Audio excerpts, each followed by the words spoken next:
नाजिरा, शिवसागर, सरायदो, मंगलदो, जागीरोड, उसका बाद खुमताई में भी 4-5 दिन से वो धनसिरी जो रिवर है वो बढ़ गया है और इसीलिए बहुत गांव में पानी घुस के आदमी को रिलीफ कैंप में रहना पड़ा है। जो सरकार ने रिलीफ कैंप बनाया है उसमें लोग बैठा है और बहुत बुरी हाल हो गया है। Devastating flood which caused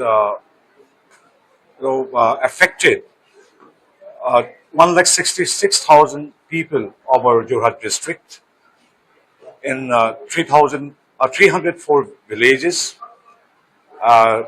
Casualty number.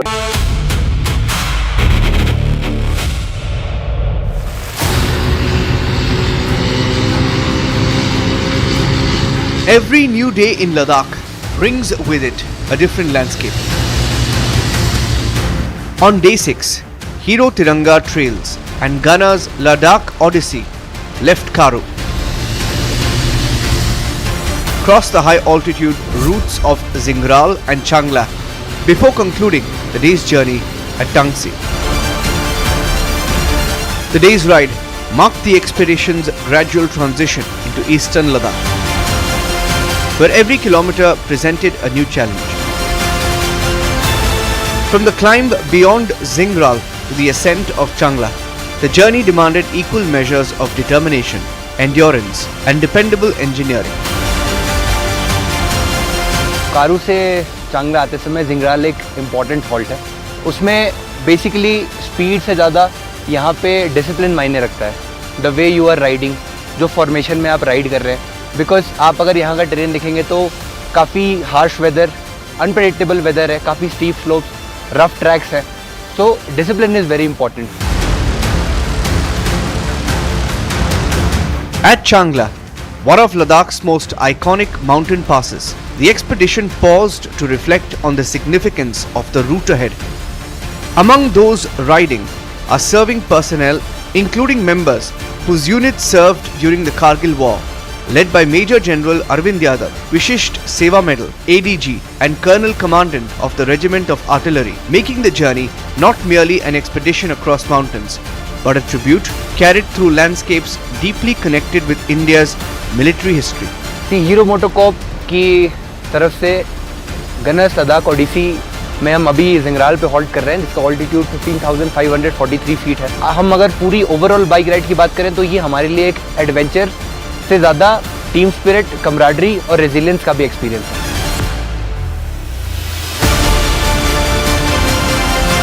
Throughout the day, Hero Motocorp continued to power the expedition across changing terrain and extreme conditions. More than supporting mobility, its engineering enabled the riders to remain focused on the purpose of the journey, honoring the bicentenary of the Regiment of Artillery and paying tribute to India's Shaheed soldiers. With day 6 concluding at Tangsi, Hero Tiranga Trails and Gunner's Ladakh Odyssey now prepares for one of its most significant chapters yet. Tomorrow, the expedition heads to Hanli, carrying the journey of remembrance further into the heart of Ladakh.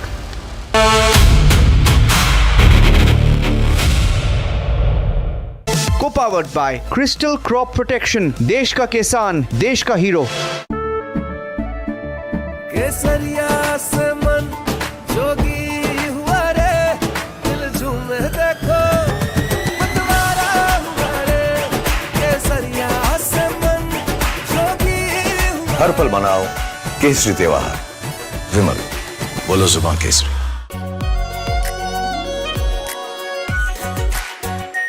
Are pure shahi paneer masala, delicious, healthy everyday. Electricity bill paid. Really? Your mobile recharge is done. How? Make all kinds of payments using the Bheem Payments app and get cashback of up to ₹300 every month. Use Bheem app to pay. It's the Mahi way. चमकी चाट से क्या बना है? Sandwich, लस्सी और छाछ और हर घूंट में चमकी चाट। अब बताओ, स्वाद आया? आया। असली स्वाद सिर्फ चमकी चाट।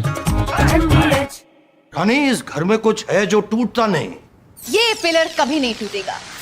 रुंगटा स्टील टीएमटी से बना। रुंगटा नहीं तो घर स्ट्रॉन्ग नहीं। रुंगटा स्टील टीएमटी बार एकदम solid. Are pure suji pasta उबालो मिलाओ और खाओ 8 मिनट में तैयार। क्या टेस्ट है सबका राजा आर प्योर मसाला। चमकी चाट से क्या बना है? सैंडविच लस्सी और छाछ और हर घूंट में चमकी चाट। अब बताओ स्वाद आया? असली स्वाद सिर्फ चमकी चाट। एयू करंट अकाउंट के साथ मिलता है free UPI QR overdraft facility और एक ही ऐप से बैंक के सारे काम। एयू सोच बदलो और बैंक भी। कुछ तो सस्ता लो, सब बढ़िया लो। इसमें क्या खास बात है? थोड़े में ज्यादा स्वाद, यही तो है इसकी खास बात। मसाला चमकी चाट से क्या बना है? सैंडविच लस्सी और छाछ और हर घूंट में चमकी चाट। ड्राई फ्रूट और दही बड़े। चमकी चाट से स्वाद बढ़े। असली स्वाद सिर्फ चमकी चाट। 5:30 बजे शाम को आज जो है बहुत तेज फैफ लड़ाया है। कारण जो है वहाँ पे एक बेली बेस था जो कि बह गया और वहाँ पे हमने इसको के लिए हम लोगों ने एनडीआरएफ की जगह पे टीम भेज दी गई है। असलार और टीम की टीम चली गई है मौके के लिए।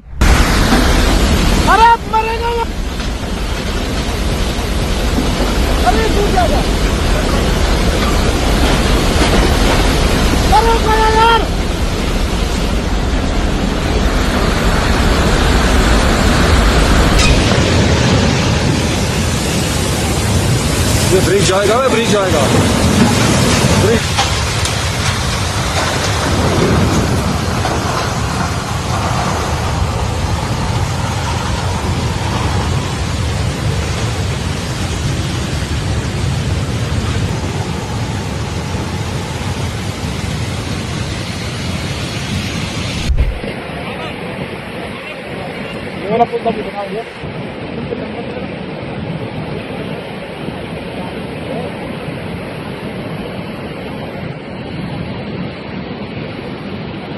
जिले के चुसीमिट तहसील में तमक नाला है पड़ता है। वहाँ पे 5:30 बजे शाम को आज जो है बहुत तेज फैफ लड़ाया है। कारण जो है वहाँ पे एक बेली बेस था जो कि बह गया और बीआरओ के अधिकारी और कर्मचारी वहाँ पे थे, आसपास ही थे। तो उसमें बीआरओ की गाड़ी है, कैंपर था, वो ड्राइवर भी था, लापता हो गए हैं, उनकी खोजबीन की जा रही है। और वहाँ पे हमने इसको के लिए हम लोगों ने एनडीआरएफ की जगह पे टीम भेज दी गई है। असलार और टीम की टीम चली गई है मौके के लिए। उस साइड जो है पुल के उस साइड जो है कोई 16-15 गाँव पड़ते हैं मेरे, वहाँ पे जो है उनकी सुविधा के लिए स्टोर कराने के लिए जल्दी प्रयास कर रहे हैं कि कल तक हम लोग जो यहाँ पे दोबारा स्टोर करके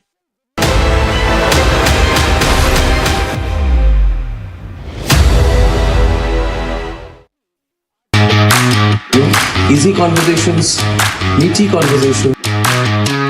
So we're waiting to catch up with Mr. Salve, and he just told me there are three computers here with Mr. Salve, 1 desktop and 2 laptops. Hi Arnab. How tired are you? How's the event in the morning? So people ask me sometimes that in these interviews do you get prepared questions? I said absolutely no prepared questions, no prepared answers.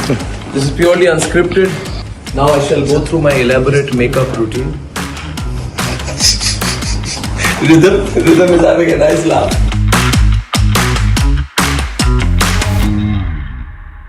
Thank you, Mr. Salve, for this very special and, if I may say so, emergency episode of Nation Wants to Know, which is focused on this controversy over the Foreign Contribution Regulation Amendment Bill 2026. It seems like there is a hailstorm around this. There's a blizzard going on of conversations around this everywhere.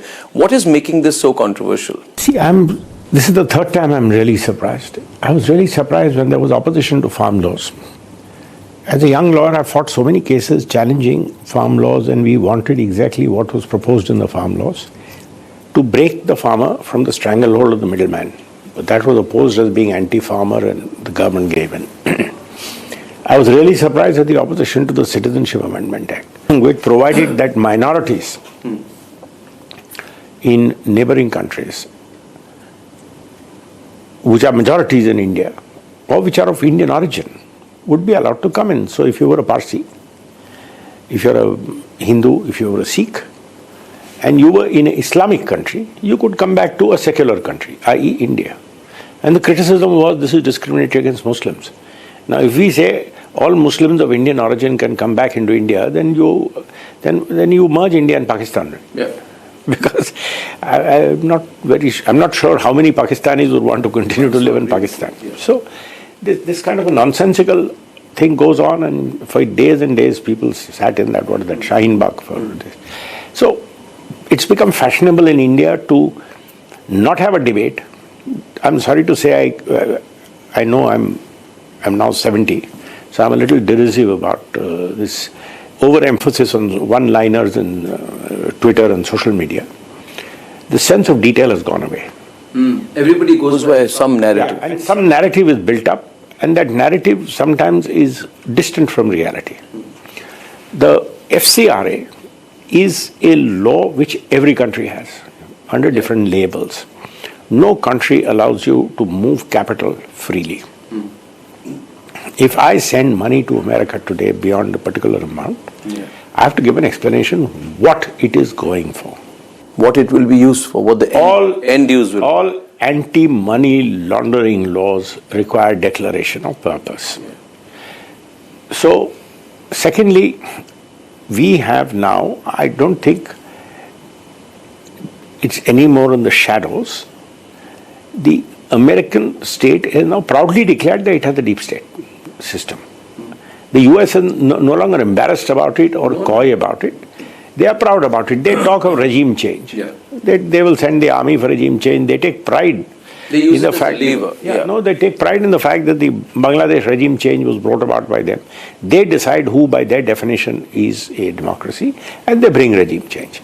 So, in a system like this, all countries, not just India, all countries are careful about the influence of money in social affairs. America itself is worried about, they blame the Russians for tinkering with their elections.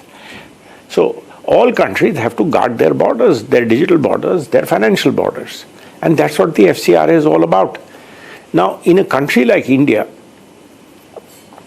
there are the problems which immediately get coupled unnecessarily with secularism. So the first spotlight is, churches will be deprived of funds. I am given to understand that out of roughly 23,000, 24,000 crores which came in last year, 2,300 crores went to churches. It's I think less than even 10%. Of which a lot of money goes, if somebody wants to build a church, there's no problem. If somebody gives a donation to a church, what are you asked to do? You are asked to declare what the money is being used for. Let's put proselytizing to one side.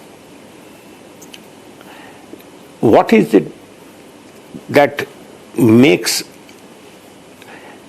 certain areas more prone to agitations, especially in tribal areas? The church becomes a community center. And I have reason to believe, you have the equipment, you can investigate this, you do some wonderful investigation. Check wherever you have seen agitations based so-called on environment, on tribal rights. I will tell you without fear of contradiction, in some cases, some churches which have people working for them who are willing to participate in this kind of activity.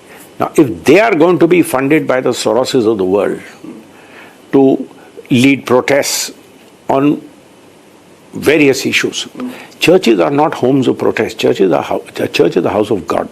It's not a house of politics.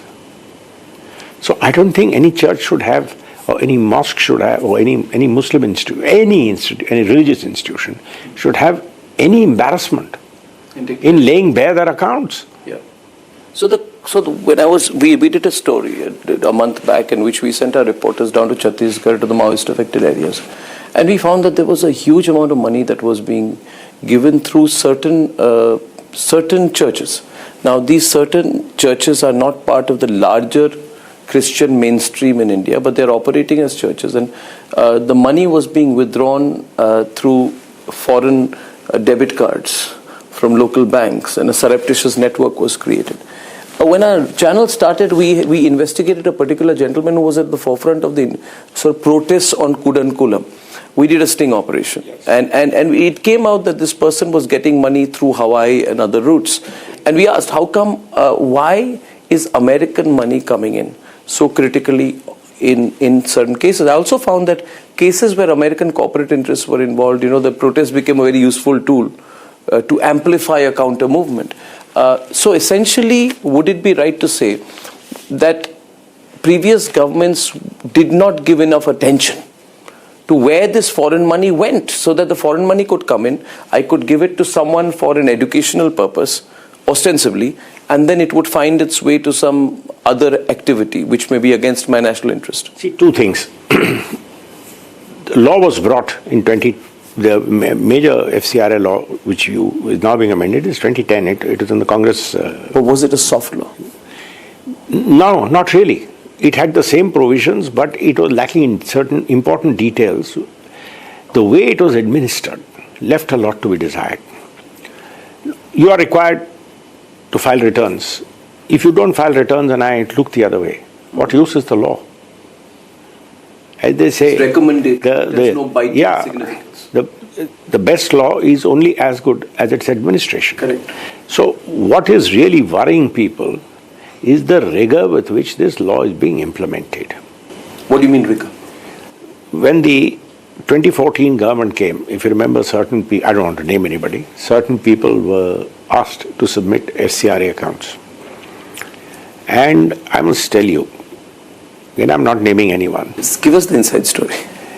I fought with ITC, was my big client. Okay. Because I said the people who are appearing for the NGO for banning smoking are getting more money than you are paying me as your lawyer to defend you. Shame on you, ITC. So? I said, of course, you are a big corporate. I'm supposed to be a rich corporate lawyer. You pay me more fees, man. Mr. Yogi, that time, Yogi Deveshwar was chairman, and he and I both had a laugh about it. I said, Yogi, shame on you. You are paying me less than what the guy who's pro bono appearing against you is getting. My God. And the money was being sent coming from America. So American money was being used to lobby here against corporates operating in India. Why? Because if people are not going to give up smoking, if you cut ITC, somebody else will come. Who gains? Somebody else, some American company, some import. The Godfrey Philip brand goes up. So that protesters and NGOs become useful handmaidens for corporates while wearing khadi and doing the whole, NGO number. India, there was a time where things were so bad. We were exporting iron ore and importing steel. Yeah. And the Japanese would buy an iron ore and sell us steel cheaper than steel was made in India. We kept India back. That is how India has been governed. This has changed in the last 12 years. Today, India is being pushed. Secondly, it's not big Indian corporate interests which are being pushed. That's why if you talk to a lot of big corporates, they say, India is okay, nothing great. But you have to see the youngsters today. And that's where I got this idea by which we did this event in France. Now, this India is worrying the world. Today, and Trump has been the best thing which happened to the world. He has given everybody a wake-up call, saying America, he's exposed America for what it is worth. He is no worse than the other. The good thing about it is, he is so in your face. He's brazen. He's brazen. Yeah. So the whole world knows America can't be trusted. Yeah. Europe has been abandoned like a child who's told one day, get out and fend for yourself. Yeah. All these years, America very craftily built up Europe, saying, we'll look after your security interests, you increase your social spending. Yeah. Social spending is a one-way street. Yeah. It's very difficult to turn. Now that has happened. Who are they looking at? Europe is looking at one very stable country called China. China has a great advantage in this respect because it's not a democracy. Yeah. Xi Jinping runs it the way he wants to. And you hear about China what he wants you to hear about China. It's a black hole of news. He controls it, but its growth has been phenomenal. And you have to give China credit for what they have achieved for themselves. Which is the other country which is now sharing global stage? Yeah. India. Yeah. You're going to be the fourth largest economy. Yeah. Heading to being the third largest economy. 1.4 billion with a median age of below 30. 28. Below 30. Yeah. So, and the kind of productivity which you see now in India, the innovation in India, that's where the real India is. So we'd be a threat to China too. Gandhi always said India should grow in its villages and its small towns and its small people, not the big guys. And that's what Prime Minister Modi's initiatives are. I don't know whether mainstream media has ever covered something called the Atal Mission. Tinkering labs. Do you know, schools have tinkering labs where even uneducated children are told, if you have an idea, come try it, make something. An Indian company has made missile launch vehicle, satellite launch vehicles in addition to satellites. Do you know what the age of that, average age of that company is? 29. There is an Indian company which makes drones, whose drones were very successfully used in Operation Sindoor. They put up a stall in India Innovates. Our Prime Minister was there for the inauguration. Macron was there. He took President Macron to the stall. President Macron told that chap, come and see me tomorrow in Paris. In fact, I was told Prime Minister came for the Republic Summit and Sridhar Vembu was there, and he said that there was a line outside the Zoho stall at Paris. But what has this got to do with FCRA? Can you put it in context of the big picture? This is what scares people about India. So what is the connection to FCRA? I'm getting it, but I want you to explain it deeper to the audience. We have to be very careful. We are a democracy. We are not China. China brought on tanks on Tiananmen Square and crushed everything. We are not. We can never do that. We will never do that. What is our most vulnerable point? We just saw our most vulnerable point being exposed. CJP. A group like the CJP, and you've done a lot of work on them, were able to sell a narrative. And today, powerful social media makes it very easy to sell narratives. Look at this 2-bit Meta and their temerity to take our Prime Minister off. They today know, in a democracy like India, you can create narrative. And you can destroy India through narratives. What does it take to create narrative? Money. Today, you run a big channel. You need lots of money to run a big channel. Correct? You know how it's not easy to run a big news network. Trust me. You create narratives, as you should. That's a part of your job as a media man. But you also know what it needs. It needs money. Now, you do an official media channel, you can raise money through official sources. For this kind of narrative building in India, where did the money come from? Who funds protests? Protest, of course, is democratic. Yeah. But funded protests have becoming the order of the day. Completely inorganic. I found CJP to be totally inorganic. And I said an estimated 5 to 6 million is used for a bot and bot campaign, BOT and BOUGHT campaign. It was inorganic, it was artificial. But you see, the point is... all this costs money. All this costs money. And if they are going to allow this money to come into India... unchecked. If this kind of money is allowed to come into India, you are giving a weapon by which, as they say, they will use the very freedoms which the Constitution gives them to destroy the Constitution. So this is a very interesting spin. I want to take 30 seconds to speak to the audience. I'm coming back to you. You see, viewers, if you're watching this is why my conversation with Mr. Salve today will have a great deal of significance. FCRA, according to Mr. Salve, is not, and I hope I'm interpreting it correctly, it's not only about the church. It's not only about conversion by allurement, what is called proselytization. It is also about a whole group called the NGO group, who are not NGOs for a social purpose, but who may be weaponized to fight corporate battles, who may be weaponized against Indian industry, who may be weaponized against India's domestic growth, because the whole world wants to see India only as a market. But if we get into manufacturing, if we become rocket makers, and we want to harness our mineral resources, we want to do a big project in Nicobar, for example, where we are pumping in 11 to 20 billion dollars, it's easy for a group of people under the cover of NGOs to block that progress.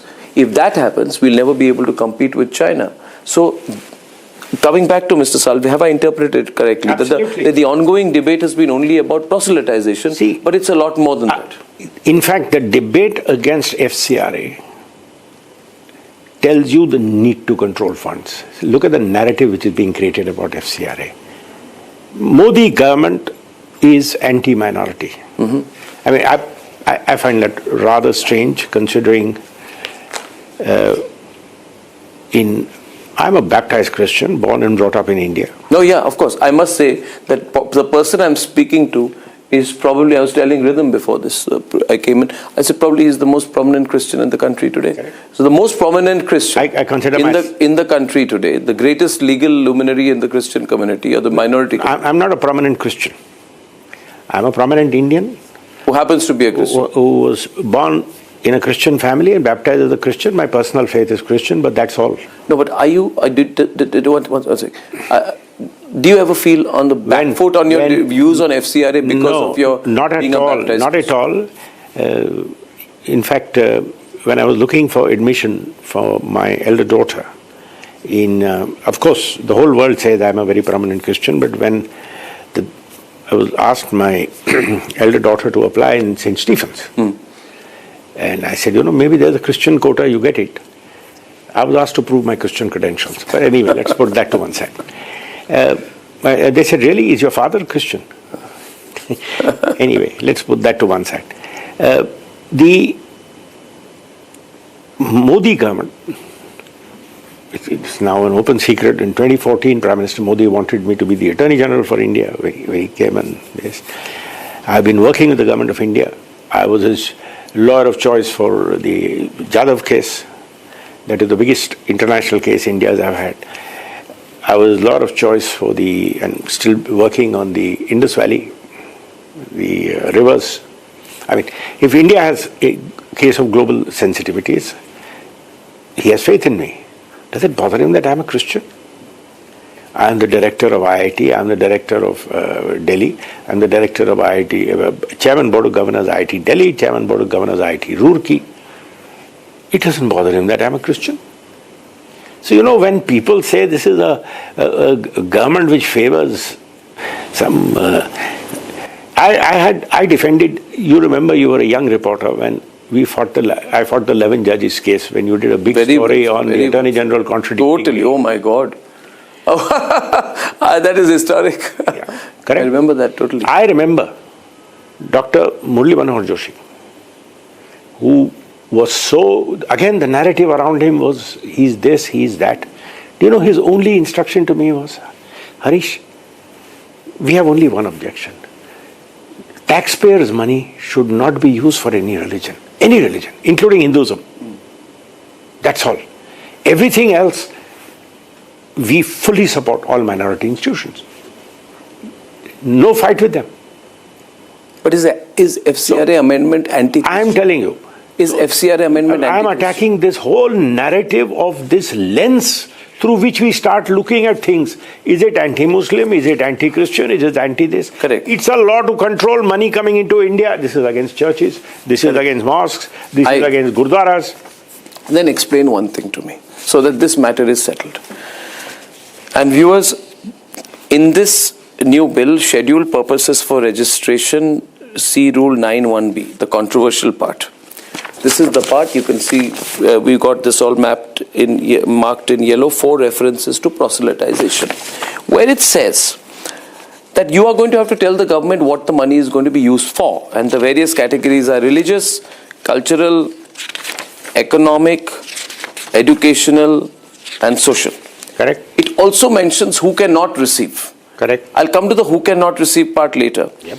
But it is written under religious that you can do almost everything. Of course. You can, for example, and this we need to clarify because This has been going on and on. I get irritated that you can't send money for faith. No, you can send money to promote faith. If you want to construct a mosque, you can. If you want to construct a church, you can. If you want to help in the preservation of Islamic or Christian theology, you can. The only thing that is not being allowed, repeatedly they say, excluding proselytization. Excluding proselytization. Why is this being specified? Is this aimed at Christians only? No. And how does one define proselytization? For example, suppose you study in a Jesuit school. Yes. Right? I have for a few years. And suppose you study in a Jesuit school and you go through a catechism class, which you can, even as a non-Christian. And suppose later you convert your religion. You become a Christian in your adult years. Will it be inferred that the school was trying to proselytize you? And would that put the school and the institution on the defensive? Not at all. Not at all. See, let's be very clear of what is allowed, what is not allowed. Yeah. We all have freedom of conscience. You do. Correct? Yeah. Today I may be born into one religion.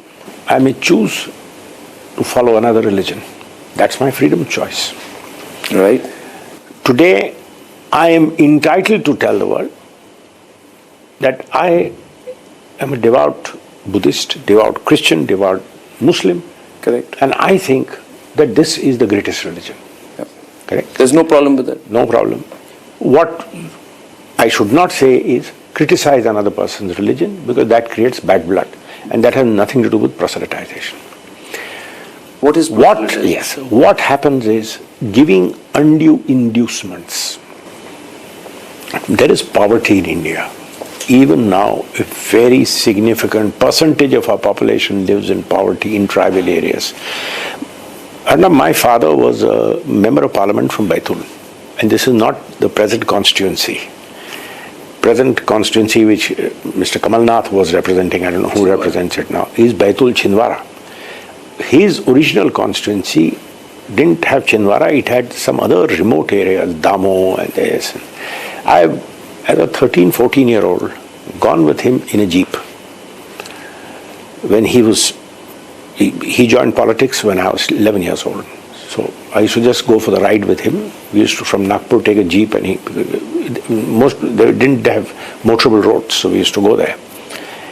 And a very moving experience of my life was when I was sitting in the jeep. There was a fight in a village over a well. They won't allow the certain caste people to draw water from the well. And they said, this is for Hindus. And my father said, okay, he called the collector and said, I'm going to come and draw water from this. And called two of those people, and they will draw water, and let me see who can stop us. Now, this is how you break social taboos. But my experience was I was sitting in the car, and I was wearing a t-shirt, and what passed for jeans in those days. And there was a young boy, he had no shirt, just shorts, very poor. And he was touching the jeep to see if it was for real. Then he touched me to see if I was for real. This is the kind of crushing poverty which we have in India. Now, in a situation like this, if I come and say, you want food, change your faith. You want medical aid, change your faith. If you want treatment in my hospital, first come, be baptized, and then I will treat you. Otherwise, I will not treat you. Now, this is something we have to be careful about, because this is interfering with your constitutional right of freedom of faith. How can it be proven that the money was given to change faith? Correct. So there are certain churches or certain institutions, not just in one religion. The purpose of this is you have to say what your program is for. You are propagating the message of Christ, you're distributing pamphlets, you're organizing priests to give sermons. Go right ahead. Say you're spending money on that. But when you have to disclose what you are doing, if you are proselytizing, it will get exposed. What you're doing is you're actually interfering with freedom of faith.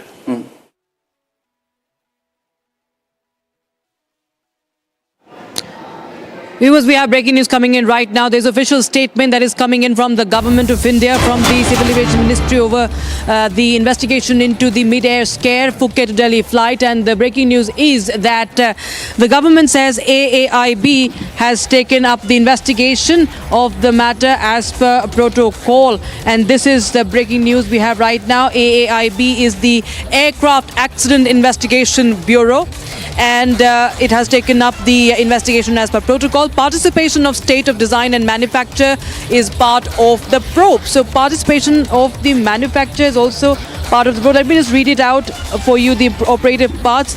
Now, what we understand as far as this is official statement of the government is concerned, it says that based on the information received from the DGCA and the nature of the occurrence, AAIB has taken up the investigation in accordance with the applicable provisions and ICAO protocols. The requisite notifications have been made to ICAO and the concerned state. Now, viewers, this is coming in after the sources have informed Republic TV that the second dope test was confirmed positive of the pilot in command. And in fact, even Republic TV brought to you the story of how the first test, that was the primary screening after arrival, was conducted, and that was also non-negative. There were many voices that deemed it as something which has to be differentiated from toxicology and not being in the state to fly, or rather if you talk about being in an inebriated state. But this is now, viewers, getting very, very serious, as the second dope test has now confirmed a positive report. So the Civil Aviation Ministry today has also summoned the outgoing CEO Campbell Wilson as well, and he was today summoned by the Ministry of Civil Aviation and the DGCA, and this of course had turned the heads that what has really happened. The second test report not being made official, let me tell you, but particularly it mentions, as per our sources, that the pilot was under the influence of marijuana, that he had smoked marijuana. And this is a 300-foot drop in the air that we're talking about. So even if there are multiple reports that indicate there could be technical slacks, that there was a hydraulic failure, so on and so forth, the fact that a pilot is trained to respond to that, was he not in the condition to respond to that, is the big question we are now deriving from the fact that the second test report, as per sources, has now confirmed a positive result. And now the government is saying that certain records, statement, medical information, other material collected during the investigation are protected and confidential. They're also saying sole of the AAIB is presently engaged in systematic collection, preservation, examination of all relevant technical, operational and medical and human factor evidences. This includes examination of the aircraft and its systems, recorded flight data, relevant operational and maintenance records, medical information and interviews with persons concerned. All material evidence will be examined in its entirety before any conclusions are drawn. So viewers, AAIB, remember, has also been investigating the matter for a year, been more than a year. We do not have the final report as far as the Gujarat plane crash is concerned, the Ahmedabad plane crash is concerned. Air India is once again in a mess with the questions being raised on the pilot's condition. This was a 300-feet drop in the air, resulting in the injuries to at least 20 on board. That's even the government is saying here. And we have Harsh joining us live on the broadcast. For more, Harsh, government is now issuing a statement after we learned that Air India pilot, the pilot in command, was tested positive for marijuana. And now there is a statement. If you could just tell us more details about this investigation that will be headed by the AAIB. Right, Akshita, now top sources telling us on the condition of anonymity that the Air India pilot in question might be high on marijuana at the time of the incident. Now, this is massive if this is to be believed, because let me remind our viewers that AAIB is already investigating in regards to 9 technical snags that this aircraft witnessed on the day of the tragedy, when it witnessed a 300 feet of altitude lost mid-air. Now we are also learning that the pilot might be high on marijuana, because this is the case of substance abuse, because the sources are also telling us the second toxicology report of the Air India pilot has turned out to be positive. This is a big breaking news, because if this is a case of substance abuse, this might have happened. The sequence of events might have had happened in a case, because the 9 technical snags also include the disengagement of autopilot mid-air, and when the autopilot mode of the aircraft might have got disengaged. The pilot might have not been in a prompt stage because he was already high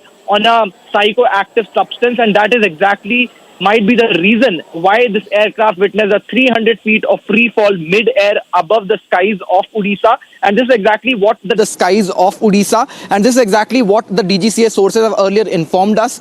In fact, this is a news break that the second toxicology report of the Air India pilot has come out to be positive, and he might be high on marijuana at the time of the incident, and this is exactly why he failed. You know, Harsh, yesterday we had also broken the story that the first test had resulted in a non-negative report. Now there were a lot of theories were doing the rounds. The DGCA was in fact peddling the theory as a justification that a toxicology report does not always mean impairment. And today, when the second report is out, we clearly can understand how serious this matter is, and TGCA can try its best to obfuscate. But the fact remains that the pilot was not in a condition. This is unheard of, at least in India's civil aviation history. And India has seen the biggest tragedy last year, what happened in Ahmedabad. That investigation is still pending. And today Air India again is facing those questions that how a pilot is allowed to board and fly a plane when more than 100 passengers are on board trusting their life with the pilot. Okay, we just hold on, Harsh. We have that video of the pilot where he was making that announcement during the turbulence. He was telling the passengers not to shoot any video, and just listen to his tone and the way he was speaking. Listen in.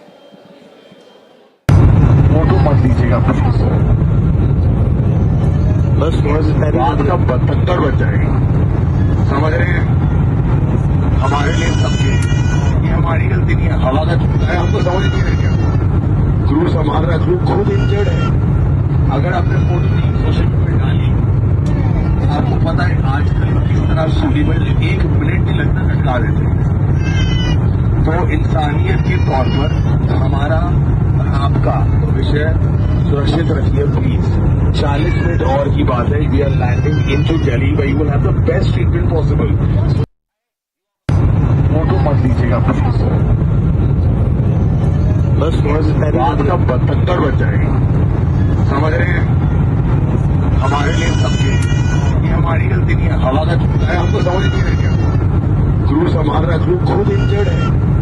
अगर आपने photo नहीं social media में डाली, आपको पता है आजकल किस तरह सुलीबल 1 मिनट नहीं लगता कटका देते हैं। तो इंसानियत के तौर पर हमारा आपका विषय सुरक्षित रखिए प्लीज। 40 मिनट और की बात है, we are landing in to Delhi, we will have the best treatment possible. Now, Harsh, we just heard the pilot announcement, and what we understand is that the investigation is going on, and the 2 pilots have been grounded as well, as per the reports. But what are you picking up? Because you brought us the story yesterday that how the first report had shown it was a non-negative report, but DGCA was trying to give it a spin that toxicology and impairment are 2 different things. Now, what will they say when it comes to the second dope test being now resulting in a positive report? Right, Rakshita, now this in all possibility is a cover-up story because we clearly saw in the video what the pilot is trying to do. He's asking those on board to stop recording, to stop shooting videos, because this might end up causing a lot of trouble, not just for the pilot but for the airline itself, because this in all likelihood now is a case of substance abuse, because the second toxicology report turning out to be positive is a massive news break in itself. Now, sources also telling us that the pilot in command, that was in fact in command of the Phuket New Delhi Air India flight that lost nearly 300 feet in altitude, was high on marijuana at the time of the incident. Now, this is a massive news break also because of the fact, because the DGCA was found to be covering up the story yesterday, where they say that toxicology and impairment are 2 different issues. So if I quote the DGCA officials here, it clearly means that even if a pilot is high on some substance, if he is high on a substance, that does not clearly mean that he is impaired to be in command of a flight that is nearly carrying hundreds on board. And that is clearly a cover-up story, because this makes no sense at all that somebody who is in command of people mid-air is high on a substance, a psychoactive substance that is as severe as marijuana. And now we are clearly learning the second report turning out to be positive. This is in fact the toxicology report that is in question, with 9 technical snags that includes the disengagement of autopilot mode on this particular flight is a clear mishappening, not just from the pilots end but from the airline's end as well. And this needs to be questioned with the airport, with the aircraft accident investigation agency now investigating the matter as per the standard protocols. This has to be questioned. The use of psychoactive substance by the pilot who was in command of this flight, including the 9 technical snags that were found in this particular A320 aircraft of Airbus. This has also to be questioned. There has been no official statement from Air India except what Campbell Wilson, who had just said that I came here to, because I was called in, and he made a very plain vanilla statement. But what are you picking up as far as the grilling of the outgoing CEO Campbell Wilson is concerned? Because the Civil Aviation Ministry had summoned him today.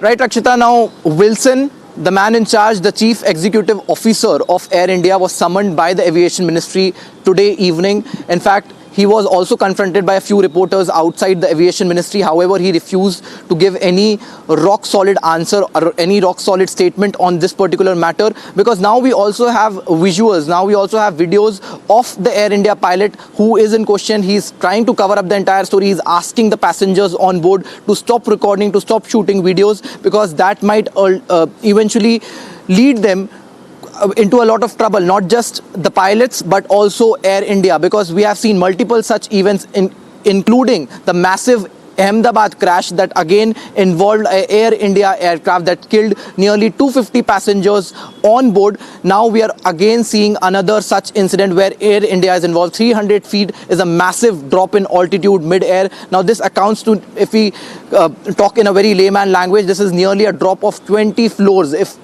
a building is considered, and this happens in a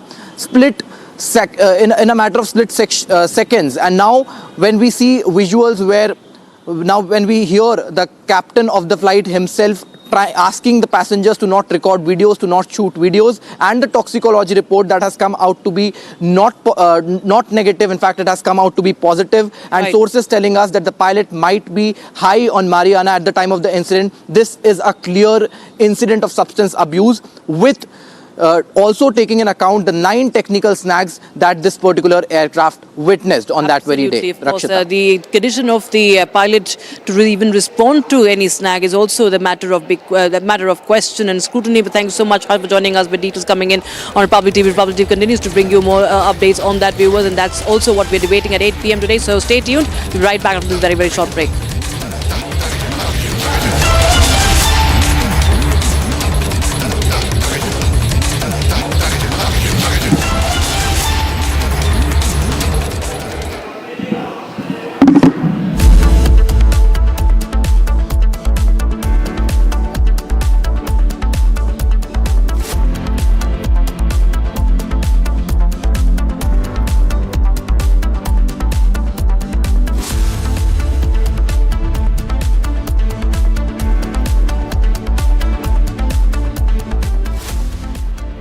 Co-powered by Century HTF Premium Plus, Hare boat का असली boss. चमकी चाट से क्या बना है? Sandwich, लस्सी और छाछ और हर घूंट में चमकी चाट, ड्राई फ्रूट और दही बड़े। चमकी चाट से स्वाद बढ़े। असली स्वाद सिर्फ चमकी चाट। Amity has been ranked India's #1 not-for-profit private university for 11th year, with top 10 ranked institutions in management, engineering, biotech, law, masscom, telecom, hospitality, fashion and more. Yet another top ranking for Amity University.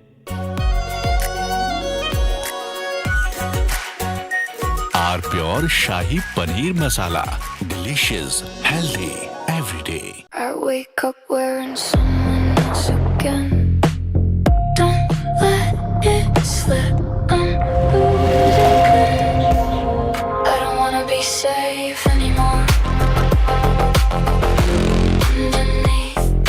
finding myself. That's my moment of Sarah. चमकी चाट से क्या बना है? आलू चाट या fruit चाट, स्वाद बनाए चमकी चाट। क्या बात है? स्वादिष्ट पकोड़े और फरसान, अरे चमकी चाट है इसकी जान। असली स्वाद सिर्फ चंकी चाट। पापा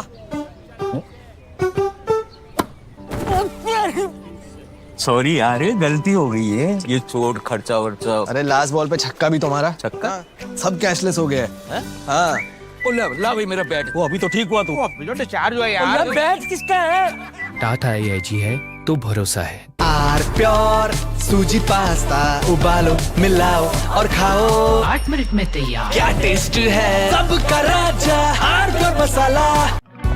ऑप्टोरोमा मैनुअल वाइंडिंग 4 लोगों के पास है ये। कुछ इससे भी अनोखा। कमला पसंद सिर्फ एक अनोखा स्वाद। कमला पसंद पान मसाला। चमकी चाट से क्या बना है? सैंडविच लस्सी और छाछ। हर घूंट में चमकी चाट। अब बताओ स्वाद आया? असली स्वाद सिर्फ चंकी चाट। केसरिया से मन जोगी हुआ रे, दिल झूमे देखो मतवारा हुआ रे। केसरिया से मन जोगी हुआ। हर पल मनाओ केसरी त्योहार। विमल बोलो जुबान केसरी। कुछ तो सस्ता लो, सब बढ़िया लो। इसमें क्या खास बात है? थोड़े में ज्यादा स्वाद, यही तो है इसकी खास बात। राजा आर प्योर मसाला।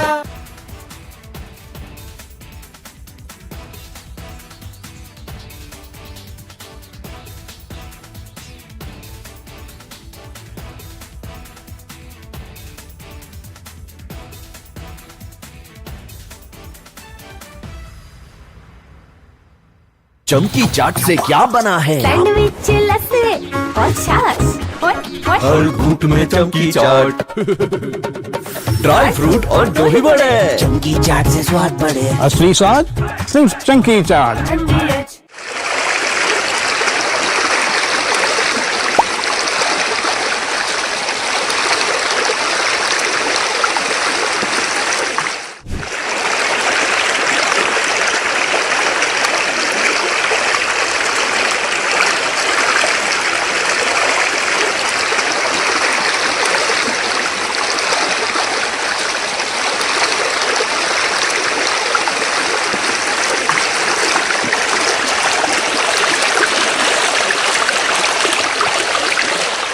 सारा असम का स्थिति बहुत खराब है। नाजिरा, शिवसागर, सरायदेव, मंगलदोई, जागीरोड, उसका बाद खुमताई में भी 4-5 दिन से वो धनसिरी जो रिवर है वो बढ़ गया है और इसीलिए बहुत गांव में पानी घुस के आदमी को रिलीफ कैंप में रहना पड़ा है। तो सरकार ने रिलीफ कैंप बनाया है, उसमें लोग बैठा है और बहुत बुरी हाल हो गया है। Devastating flood, which caused, affected 1,66,000 people of our Jorhat district in 304 villages. Casualty number is 9. Number of relief camps were 39, and the total number of inmates in the camp is 9,659. So more than 17,000 animals washed away, and the total affected numbers of animal 1,18,000. So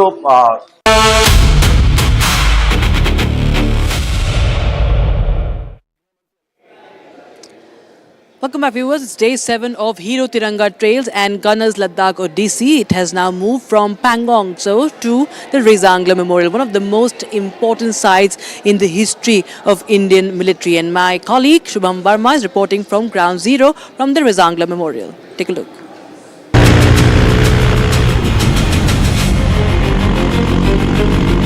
hero तिरंगा trails और गणत लद्दाख ओडिसी अब आप पहुंचे हैं रिजांगला, एक ऐसी जगह जहां पे लद्दाख की सीनिक ब्यूटी और लैंडस्केप्स सीधा जुड़ते हैं भारत मिलिट्री के उस ऐसे ऐतिहासिक चैप्टर से जहां पे भारत ने चाइना के ऊपर युद्ध में विजय प्राप्त की थी। लगभग 16,000 फीट की ऊंचाई पर चुशुल वैली के अप्रोच पर स्थित रिजांगला 18 नवंबर 1962 की जंग का विटनेस रहा है। यहीं 13 कुमाऊं की सी कंपनी ने मेजर शैतान सिंह के लीडरशिप में ओवरवेलमिंग ऑड्स के सामने अपनी पोजीशन डिफेंड की थी। आज भी रिजांगला का नाम करेज, ड्यूटी और मिलिट्री वेलर की कहानी के साथ साथ लिया जाता है।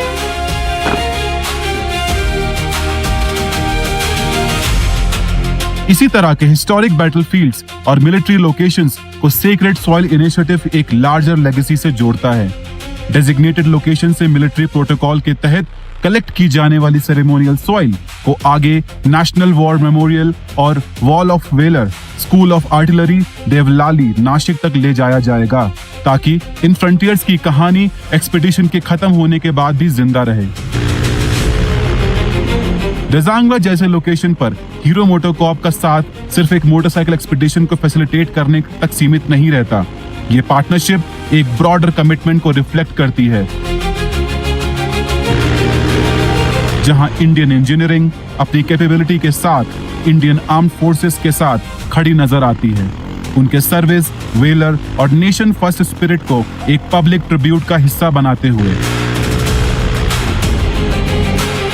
आज का ये हॉल्ट इसी कनेक्शन को और गहरा करता है।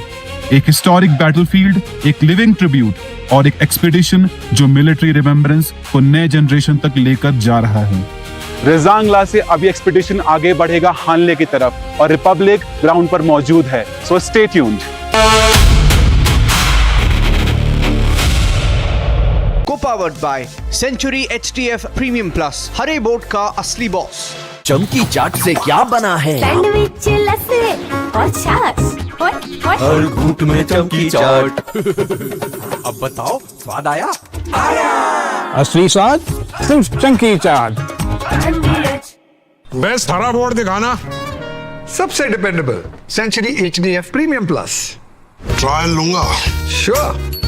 वाटर रेजिस्टेंट है,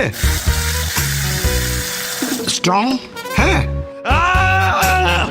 high density wood fibre structure, advance German adhesive bonding, solid defence. Trial में पास। सेंचुरी के 40 सालों का भरोसा, हरे बोर्ड का असली boss, century HDF premium plus. R pure shahi paneer masala, delicious, healthy everyday. I wake up wearing someone else again. Don't let it slip. I'm losing grip. I don't wanna be safe anymore. Underneath there's a Finding myself. That's my moment of Sarah. चमकी चाट से क्या बना है? Sandwich, लस्सी और छाछ। हर घूंट में चमकी चाट। ड्राई फ्रूट और दही बड़े। चमकी चाट से स्वाद बढ़े। असली स्वाद सिर्फ चमकी चाट। पापा। सॉरी यार, गलती हो गई है। ये चोट खर्चा वर्चा। अरे लास्ट बॉल पे छक्का भी तुम्हारा। छक्का? सब कैशलेस हो गया है। हाँ। ला भाई मेरा बैट। वो अभी तो ठीक हुआ तू। जो डिस्चार्ज हुआ यार। बैट किसका है? टाटा AIG है तो भरोसा है। आर प्योर सूजी पास्ता, उबालो, मिलाओ और खाओ। 8 मिनट में तैयार। क्या टेस्ट है सबका राजा, R pure masala. Doctor Roma manual winding, 4 लोगों के पास है ये। कुछ इससे भी अनोखा। कमला पसंद, सिर्फ एक अनोखा स्वाद। कमला पसंद पान मसाला। चमकी चाट से क्या बना है? आलू चाट या फ्रूट चाट। स्वाद बढ़ाए चमकी चाट। क्या बात है? स्वादिष्ट पकोड़े और फरसान, अरे चमकी चाट है इसकी जान। असली स्वाद सिर्फ चमकी चाट। AU सेविंग्स अकाउंट में मिलते हैं amazing benefits, paperless banking and higher interest, वो भी हर महीने। Money money money money every month. सोच बदलो और बैंक भी। कुछ तो सस्ता लो, सब बढ़िया लो। इसमें क्या खास बात है? थोड़े में ज्यादा स्वाद, यही तो है इसकी खास बात। राजा आर प्योर मसाला। पापा सॉरी यार, गलती हो गई है। ये चोट खर्चा वर्चा। अरे लास्ट बॉल पे छक्का भी तुम्हारा। छक्का? सब कैशलेस हो गया है। हाँ ला भाई मेरा बैट। वो अभी तो ठीक हुआ तू। जो डिस्चार्ज हुआ यार। बैट किसका है? टाटा AIG है तो भरोसा है। चमकी चाट से क्या बना है? सैंडविच, लस्सी और छाछ। हर घूंट में चमकी चाट। अब बताओ स्वाद आया? असली स्वाद सिर्फ चंकी चाट। वहाँ पे 5:30 बजे शाम को आज जो है बहुत तेज फैस लड़ाया है। इस कारण जो है वहाँ पे एक बेलीबेस था जो कि बह गया और वहाँ पे हमने इसको के लिए हम लोगों ने दियाबत की जगह पे टीम भेज दी गई है। असलार और टीम चली गई है मौके के लिए।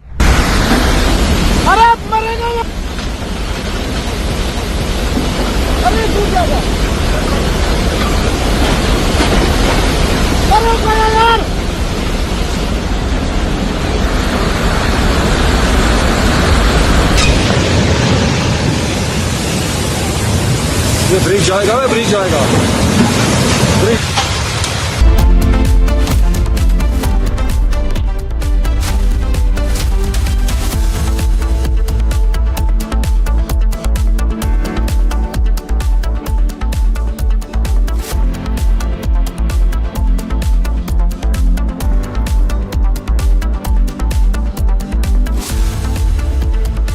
Co-powered by Crystal Crop Protection, देश का किसान, देश का हीरो। चमकी चाट से क्या बना है? सैंडविच, लस्सी और छाछ। हर घूंट में चमकी चाट। ड्राई फ्रूट और दही बड़े। चमकी चाट से स्वाद बढ़े। असली स्वाद सिर्फ चंकी चाट। Amity has been ranked India's #1 not-for-profit private university for 11th year, with top 10 ranked institutions in management, engineering, biotech, law, masscom, telecom, hospitality, fashion and more. Yet another top ranking for Amity University. R pure suji pasta, उबालो मिलाओ और खाओ। 8 minute में तैयार। क्या taste है सबका राजा आर प्योर मसाला। पापा सॉरी यार, गलती हो गई है। ये चोट खर्चा वर्चा। अरे लास्ट बॉल पे छक्का भी तुम्हारा। छक्का? सब कैशलेस हो गया है। हाँ ला भाई मेरा बैट। वो अभी तो ठीक हुआ तू। जो डिस्चार्ज हुआ यार। बैट किसका है? टाटा AIG है तो भरोसा है। चमकी चाट से क्या बना है? आलू चाट या फ्रूट चाट। स्वाद बनाए चमकी चाट। क्या बात है? स्वादिष्ट पकोड़े और परेशान, अरे चंकी चाट है इसकी जान। असली स्वाद सिर्फ चंकी चाट।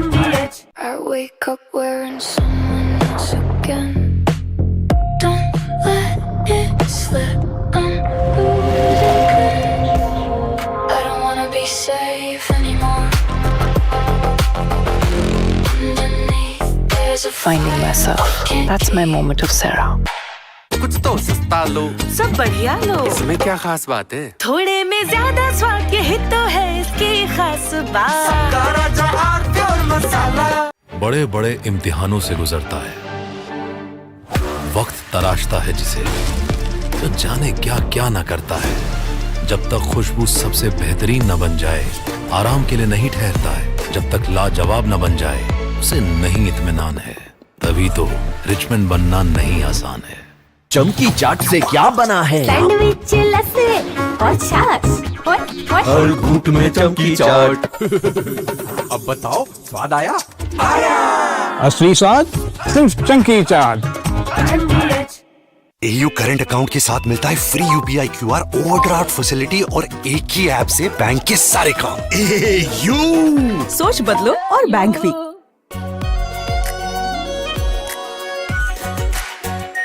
Are pure shahi paneer masala, delicious, healthy, everyday.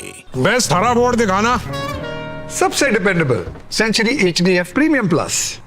Trial लूंगा। श्योर। वाटर रेजिस्टेंट है, स्ट्रॉन्ग है, high density wood fibre structure, advance German adhesive bonding, solid defence, trial में पास। सेंचुरी के 40 सालों का भरोसा, हरे बोर्ड का असली boss. Century HDF premium plus. चमकी चाट से क्या बना है? सैंडविच, लस्सी और छाछ। हर घूंट में चमकी चाट। ड्राई फ्रूट और दही बड़े। चमकी चाट से स्वाद बढ़े। असली स्वाद सिर्फ चंकी चाट।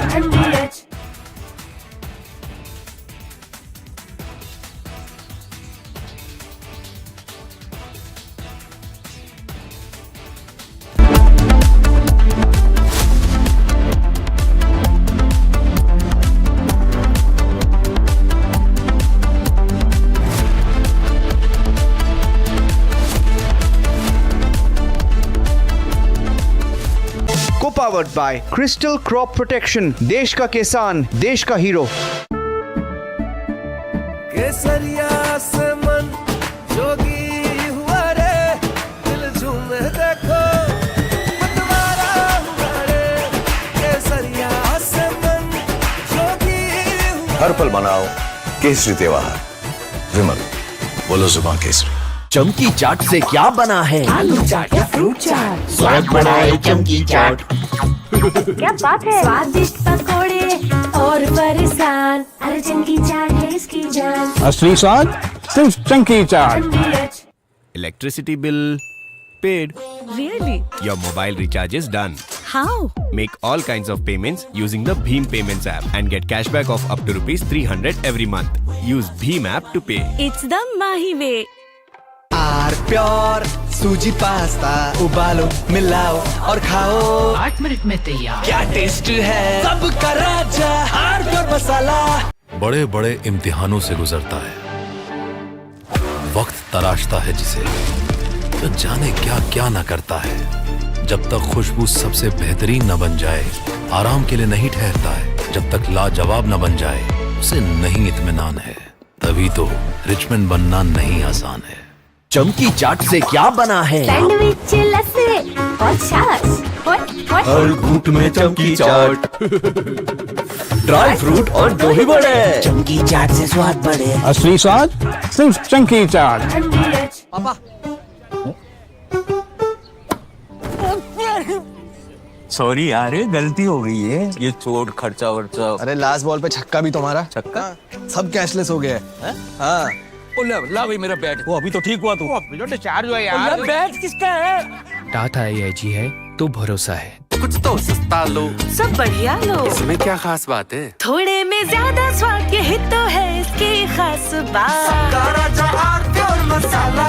I wake up wearing someone else again. Don't let it slip. I'm losing control. I don't wanna be safe anymore. Finding myself. That's my moment of Sarah. चमकी चाट से क्या बना है? सैंडविच, लस्सी और छाछ। हर घूंट में चमकी चाट। अब बताओ स्वाद आया? असली स्वाद सिर्फ चंकी चाट। वहाँ पे 5:30 बजे शाम को आज जो है बहुत तेज फैफ लड़ाया है। इस कारण जो है वहाँ पे एक बेली बेस था जो कि बह गया, और वहाँ पे हमने इसको के लिए हम लोगों ने NDRF की जगह पे टीम भेज दी गई है। फिलहाल और टीम चली गई है मौके के लिए।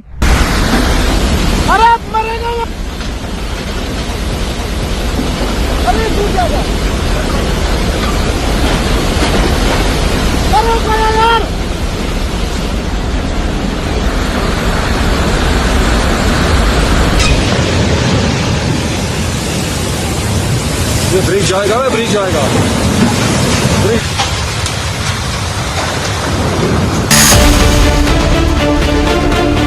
Government grills Air India again on 300 feet drop. Mid-air turbulence, Air India in a big mess.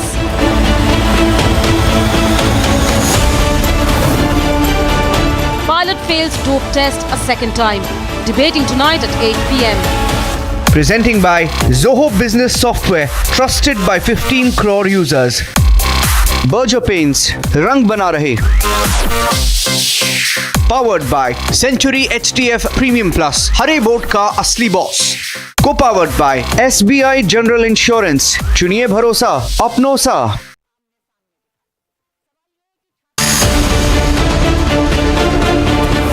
Vijay's party in anti-abortion march.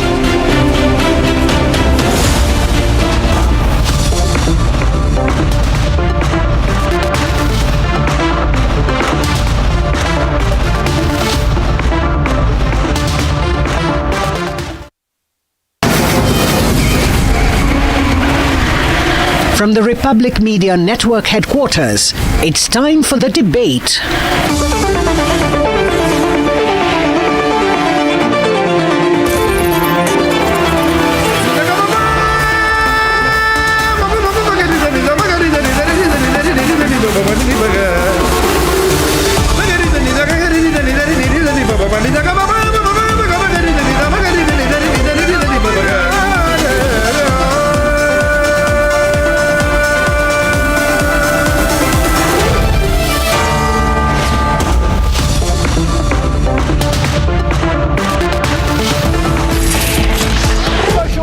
Government grills Air India again on 300 feet drop. Sources say pilot failed dope test for a second time. At 8:30 p.m., Vijay's party in anti-abortion march. We question, is TVK pushing church agenda on abortion? And at 9 p.m. tonight, FCRA bill takes the Waqf route. FCRA bill to be sent to JPC, Joint Parliamentary Committee now.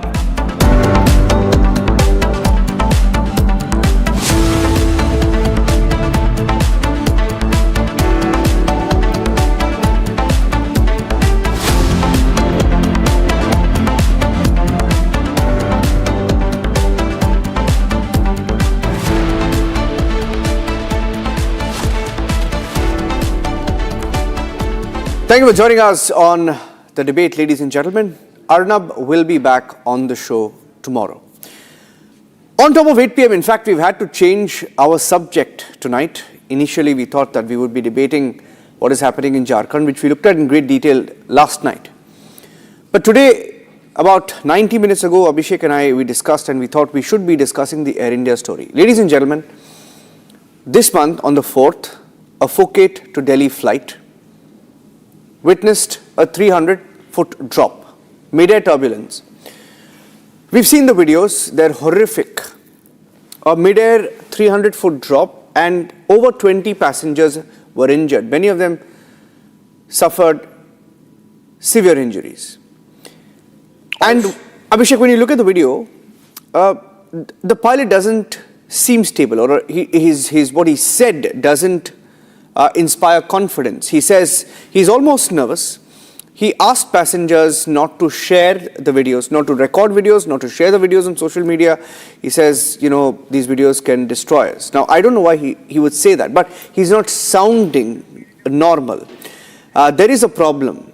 There is a problem, and there appears to be an attempt to cover up what really happened. Abhishek, before we play the story, I'd like to get your view on this. Well, you see, there seems to be breach of protocols, breach of SOPs, breach of safety procedures, and hence absence of accountability at multiple levels. And that's the reason why we are discussing this, Niranjan. Let's go to the facts of this story, bring it for the viewers, and then maybe we'll have a conversation.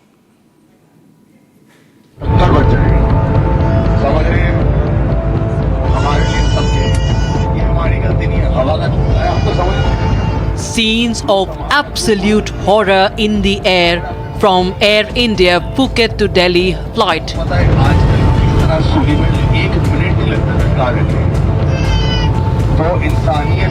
137 passengers and 8 crew members went through one of the scariest moments of their lives.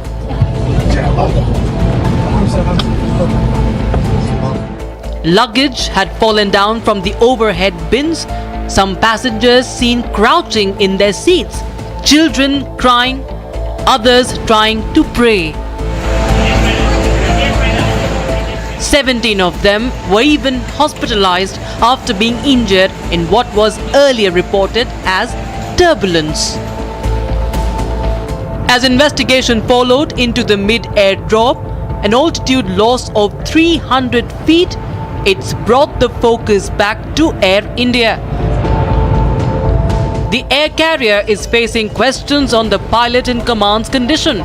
The pilot, as per sources, has failed the second dope test.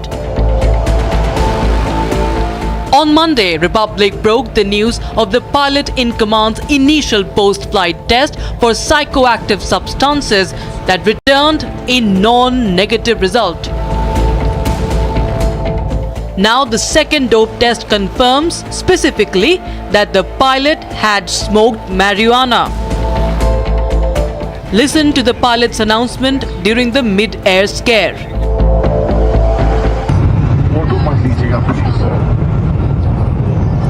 बस बात का बतंगड़ बच जाएगी, समझ रहे हैं? हमारे लिए सबके ये हमारी गलती नहीं है, हवा का है, हमको समझ नहीं है क्या? क्रूज हमारा क्रू खुद इंजर्ड है। अगर आपने फोटो ली सोशल मीडिया डाली, आपको पता है आजकल किस तरह सुनीबल 1 मिनट नहीं लगता कटका देते हैं। तो इंसानियत के तौर पर हमारा और आपका विषय सुरक्षित रखिए प्लीज। 40 मिनट और की बात है, we are landing into Delhi where you will have the best treatment possible. The pilot's condition and fitness to fly has now brought Air India under scrutiny. Outgoing Air India CEO Campbell Wilson has been grilled by Civil Aviation Ministry. Sir, you have been summoned today by the ministry. You can speak anything on that. What happened during the questioning, sir? We were just giving an update on the status of the investigation. Excuse me, people. Excuse me. Sir, did the minister say anything regarding the incident? It's not for me to say. I think that's up to him to give an update. Civil Aviation Minister assures that the issue is being given topmost priority. We wanted to get a direct update from Air India also on the incident, and we wanted to see how they are taking this issue from their side. And I have told time and again that from the ministry, safety in aviation is the topmost priority. There shouldn't be any compromise from any side, even the regulator or even the airlines or anyone. So this issue we have taken very, very seriously from the ministry side also. So we have just spoken to him as a preliminary task just to get an update. On being asked about regulation on substance abuse by pilots, this is what he had to say. AIB has been given the task to continue on the investigation, and we have good confidence on AIB. So I would say that let us wait for the full-fledged report to come from AIB so that we can see what action, definitive action needs to be taken on this. But in the meantime, if it is anything related to substance abuse or substance using, I would say that from the ministry we are taking it very, very seriously, and if we find that there needs to be some tweaking in the existing regulations, we are ready to do that. After the Ahmedabad crash tragedy last year, Air India is yet again in a mess. Who takes responsibility for the lives of flyers is the big question we ask even after a year.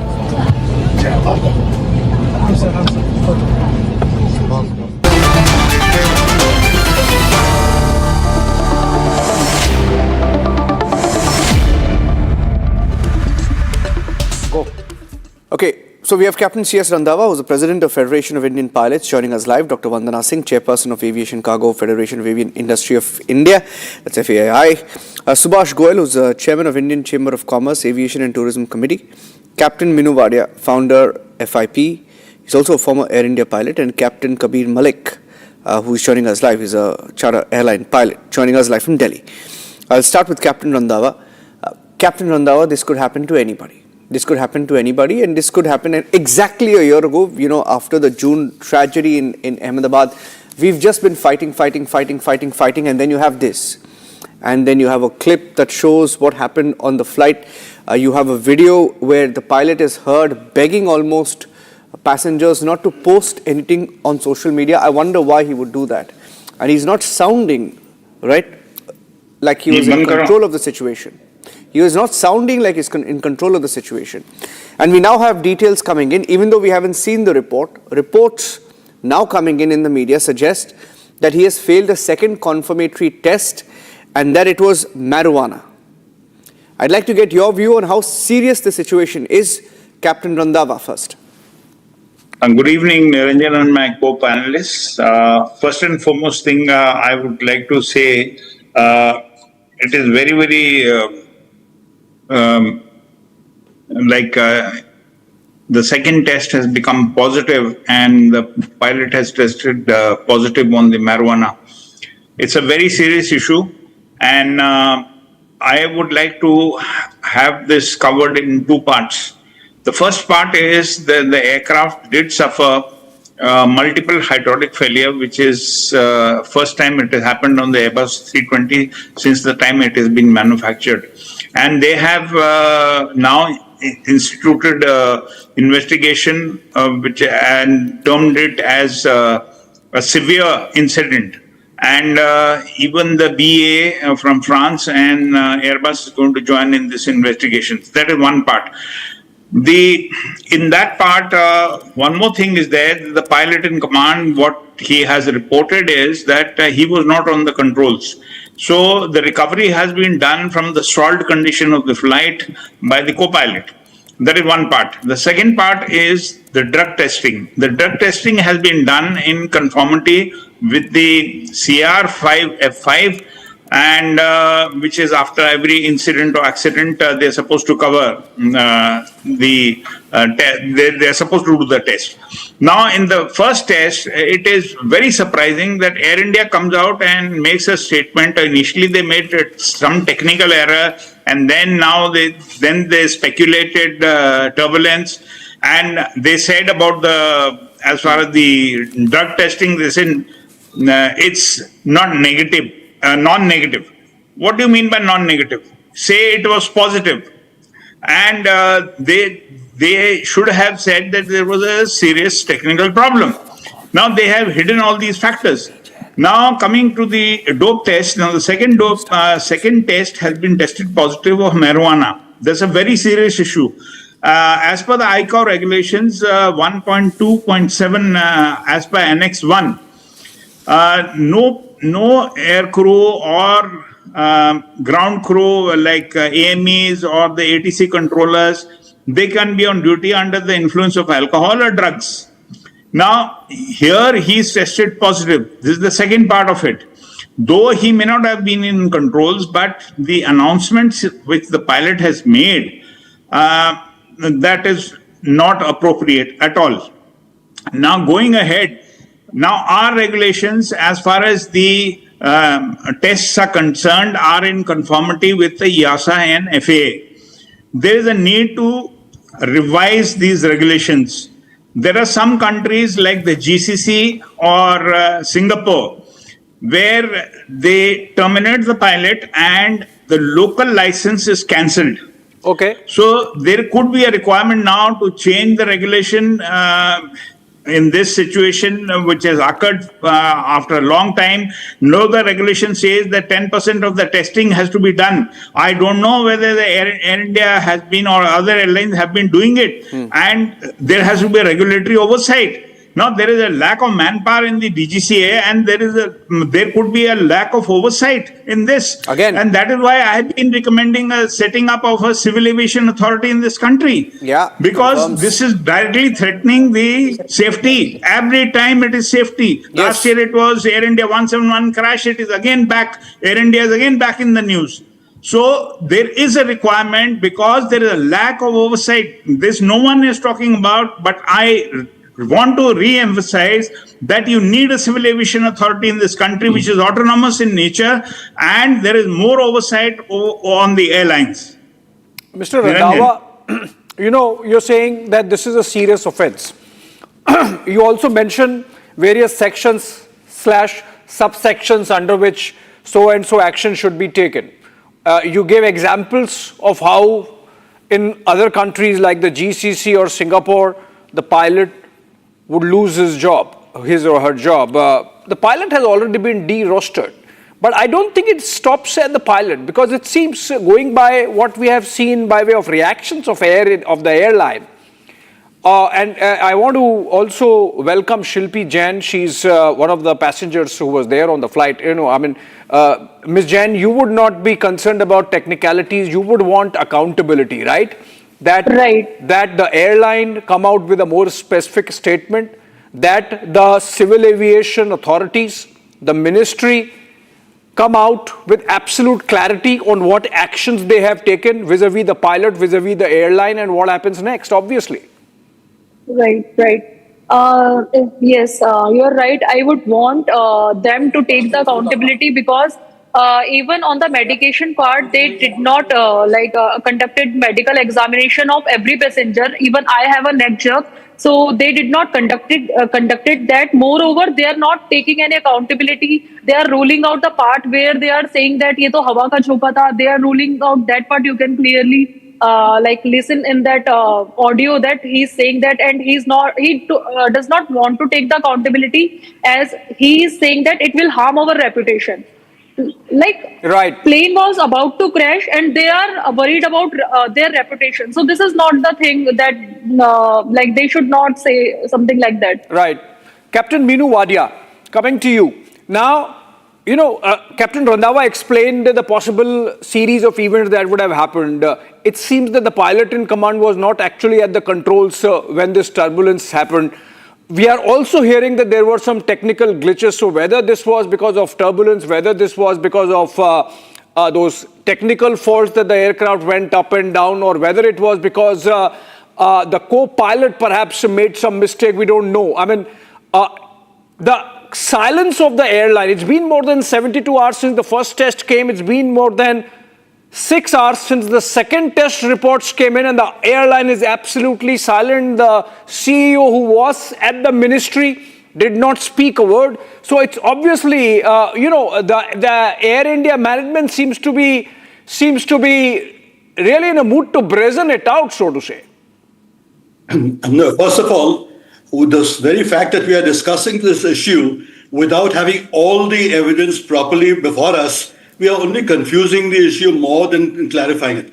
Let me put this for clarity in two separate compartments. One is about the alcohol or the drug test, and the second issue is about the aviation having dropped 300 feet or passengers being injured.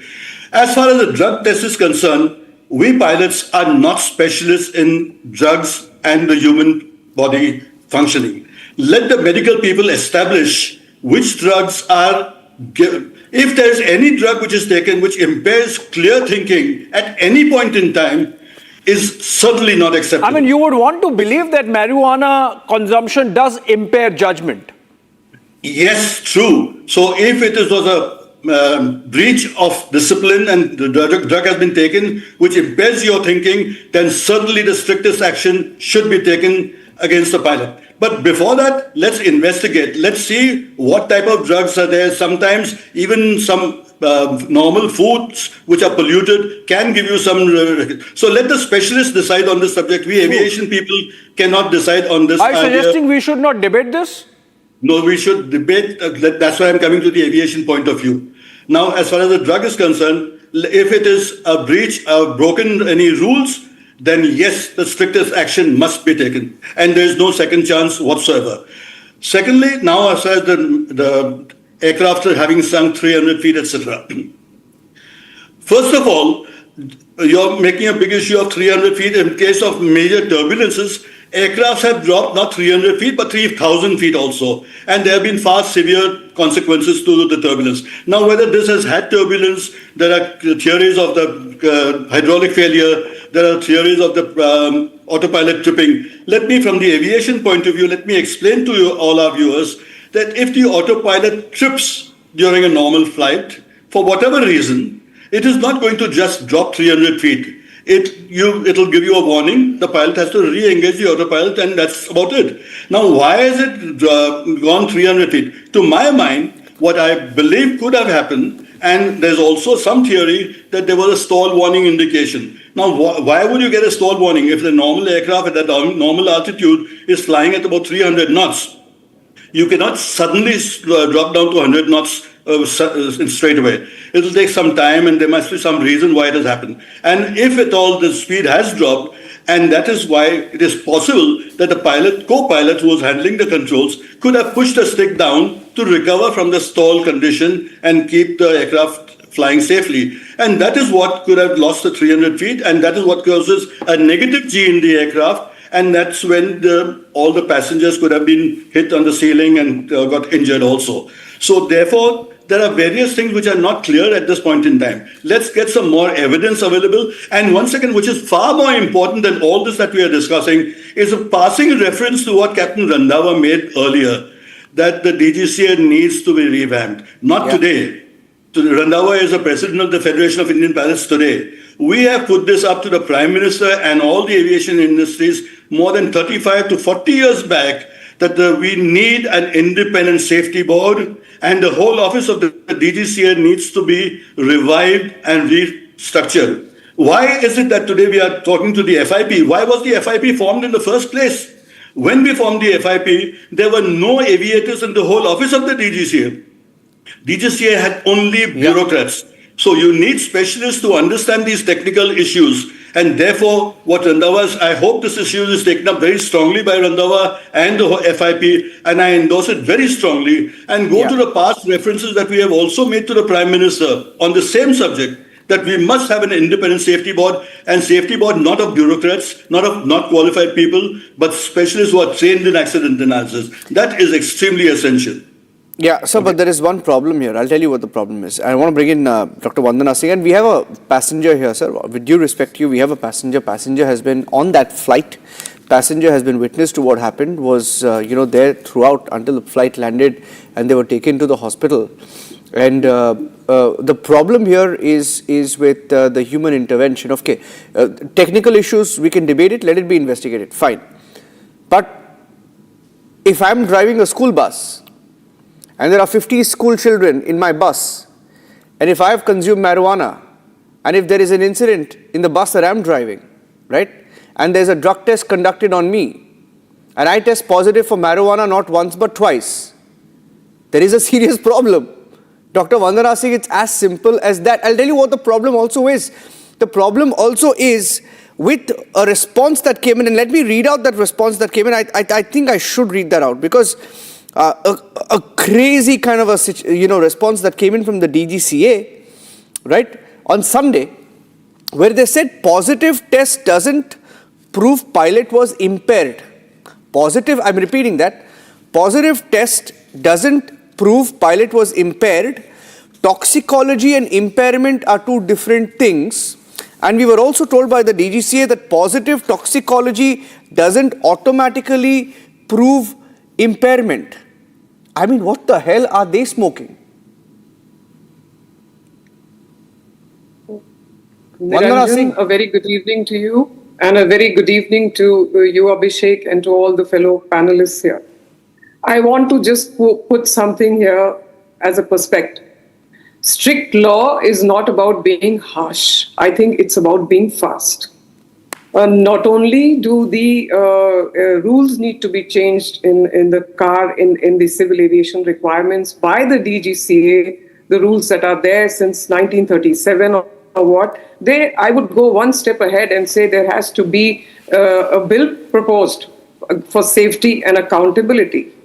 And things like this, when you're taking something which is psychotropic, psychoactive, something like marijuana, or there's a substance abuse, it has to have zero tolerance. There is no question. Like you just said, you're driving even a car, and if your family is sitting behind and you've taken some drug there, that itself is an offense. I want to see a change in the law. I think this is a criminal offense. And I want to say here, coming from the aviation industry myself, I want to say this, that if a pilot knows tomorrow that he's going to be named, and that he can be probably penalized and he can be jailed, then I don't think he would even think of taking a drug like this, if this is marijuana. Coming to the second point that Captain Wadia made, there has to be a clear line of what medicines are allowed, which is green, what are questionable, which is amber, a basic traffic light scenario, and red, which is a no-go. Now, in our country, this is very, very vague.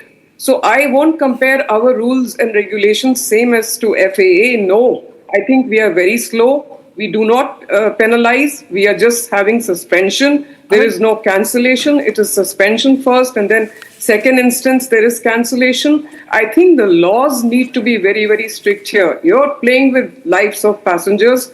You are talking about safety and accountability. And as a pilot, whether you're a pilot in command, you were not on your captain's seat at that time. There was a first officer there, as I understand. Yeah. Whatever the case is, this is unacceptable, Niranjan. You have really nailed it, Vandana Singh. And I want to get in Kabir Malik and Subhash Goyal also. You first, Mr. Goyal. The point is that if you look at the aviation sector, the kind of duopoly with which we are living, it's almost like the airlines can say take it or leave it and get away with it. And that seems to be happening again and again and again, at least with Air India. And it happened towards the end of last year with Indigo as well. It's a sector issue. I'm surprised at this incident. Firstly, I think all the pilots, before they take the flight command, when they are boarding, I think that time every pilot needs to be tested. In many countries, it's done like that. I don't know why in Thailand or in India, it is not being done. We are getting wise after the event, number one. Number two, if it is decided or it is concluded that yes, this pilot has taken some drugs, then yes, I agree that the strictest action should take place and his license should be cancelled or whatever the law provides. The safety and security of the plane and the passengers is of utmost importance. That is number two. Number three, I don't understand that, well, I think they are demanding about an independent aviation authority. You see, I agree that, you need technical experts in DGCA. You need people who have retired from Air Force. You need people who are retired commercial pilots. There should be an advisory board. But, if you disband DGCA and make another authority and still don't have the experts, the technical experts, then it is only a name change. Yeah. You see, DGCA is also an authority, but you name the change and have an independent authority. You see, who will appoint that independent authority? You see, ultimately, we need to professionalize our institutions. You see, what is happening is that it's understood. It is a given that the authority like the DGCA has to have subject experts. Republic. You don't allow a person to speak, and that's why I don't come on Republic. Let me complete my sentence at least. Complete your point, sir. Complete your point. No, yeah, because whole thinking track gets finished. Doesn't matter, sir. Please complete your point. What I'm saying, sir, is that we need to first have professional people, technical people, retired Air Force people, retired pilots who should be there in like an advisory or a control board in DGCA. And secondly, we must have a strict thing that every pilot, before he takes a plane, it should be a regulation that every country, the pilot should be tested beforehand. So these are my points. And I think if this is done, such incidences can be avoided. Point and taken, sir. As far as technical is concerned, the Airbus team is has already probably arrived. And let them investigate with the AIB and let us wait for the final report. Great. Before we take our assumptions. Thank you. Fantastic. Now, see, the problem is, Abhishek, I'll tell you there's a problem, okay? Since June, and even before June, we've been sitting here and having these debates. And we've had Kabir Malik, we've had Subhash Goyal, we've had Captain Minu Wadia, we have had Dr. Vandana Singh, we've had Captain Randhawa. Now, Silpi here has come. Now, my question is to Kabir Malik, I think hasn't spoken. So let me ask him, because he's also a charter pilot, right, Kabir? Yeah. Kabir, let me ask you a question. We've been talking about saying DGCA needs to change, this one needs to happen, that one needs to happen, change needs to come, better screening process. Air India happened, no? Ajit Pawar crash happened, no? Ajit Pawar crash, the pilot had a history of alcohol violation. And then we'll come here and sit and we'll say, let the probe happen, let the report come, DGCA is bad, this one is bad. What the hell are we doing? You had a crash in January, if I'm not wrong. Ajit Pawar died. January 29th. Yeah, Ajit Pawar died. Yeah, and that pilot he had a history and a controversial record of alcohol violations. You're a charter pilot, right? You know what I'm talking about. So what's this joke going on? We're still sitting here debating, listening. Okay, we'll see, we'll talk. Change must come. See, thing is that if you think that something when happened, we just think about that, why it has happened, how we will change this and that. This is not fair, actually. It will go the international level, whatever the rule and regulations there. If we follow all these things, definitely it would not going to be happen in future. Why in our country we are so lenient towards of passenger safety and the security completely ignored? Here are three questions. Why we are in this industry? Why we are in this industry? For whom or for what? The answer will come only for the passengers. If the passengers are not safe, so what is the use of this industry? There is no use. So this is the main point. If we are not implemented or executed the law which is required for the particular people, those who are in this industry are working as an employee in a cockpit or in the fuselage also.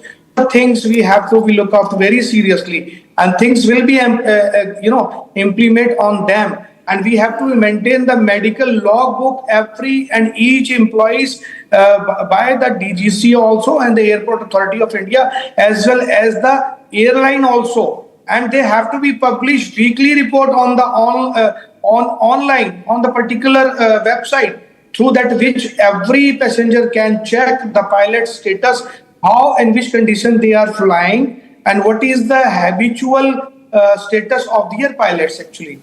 If we will not implement these kind of things in our country, definitely this kind of incident will face very shortly in our upcoming time also, and our industry will be lose a big business, even the big passengers also upcoming times. So there would be no compromise of the safety of our passengers and the aviation's history. Okay, my last question is to Shilpi Jain. Shilpi Jain, see, in the case of Ajit Pawar, okay, Ajit Pawar ka crash hua tha na, the charter jet. I'll tell you what happened in his case. No, there was a captain on board called Captain Sumit Kapoor. Okay, Captain Sumit Kapoor had tested positive for alcohol on 2 separate occasions. March 13, 2010, Sumit Kapoor failed a pre-flight alcohol test ahead of a Delhi-Bengaluru service. April 7, 2017, again tested positive before a scheduled Delhi-Guwahati flight. And despite all of that, he was flying Ajit Pawar's plane. He was a chartered pilot. When you hear of this, as a passenger who's been through a near-death experience, what is your message to all these people who make the laws and who govern our airlines? What is your message to them, Shilpi? So I would like to say that this is ridiculous, right? This should not be in the standard procedure.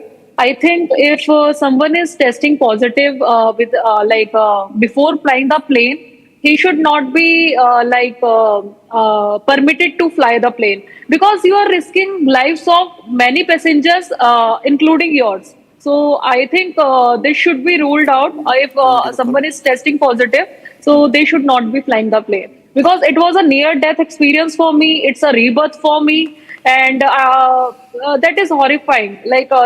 This is not a joke that you are just drinking and you are drugged and then you are flying a plane. This should not be the case. Not drinking, smoking. Yeah, smoking up, I think. That's the... smoking up, drug, whatever. High, whatever it was, yeah. So, okay. Yeah. Because a lot of people calling in, so I will take one caller, right? Captain Minu Wadia is putting his hand up. Captain Minu Wadia will take one caller and you can respond to that caller. Captain Ramamurthy from Pune. Yes, Ramamurthy, what's your point? And very good evening to you. It's a very, very serious issue. Very serious issue. That's it. If they are found guilty, they deserve nothing less than death penalty, because it is for their negligence. So many passengers would have lost their life. It's a wicked. And hereinafter, in the air. It's a very serious issue. And taking moral responsibility, the top brass of Air India should resign not only and from the aviation industry. Hereinafter, the drug and alcohol test should be mandatory before they get into the plane, because we are playing with the life of children. I mean, so many passengers. So Air India has completely lost the credibility. Yeah, that's a problematic issue. Captain Vinuvade, yes, last response, and then we'll end it. Yeah. Just 30 seconds. Let me make a very categorical and a firm statement to my mind, and I can give you evidence to that effect, that DGCA is an impediment to aviation safety in India. To give you a very strong example, we do not have any people who are trained in accident analysis, aviators. I had arranged from United Nations, that is ICAO, to have a team of specialists to come and train aviators in India on accident analysis. Can you imagine, after DGCA was informed we wanted to send a lot of pilots for training, they didn't allow a single pilot to attend the course. Not a single pilot, only bureaucrats attended the full course. It's a problem, sir. It's a huge problem. It's a big problem, sir. It's a mess. I think we'll take this up tomorrow. In fact, we want to investigate this further, and with the promise that we will come back to the subject. We'll come back with more on how the Air India management is really handling and getting away with murder, literally. Because there is no accountability, and it seems like the market dynamics are such that they can get away with it, or they seem to be getting away. Thank you, ladies and gentlemen, for joining us on this debate.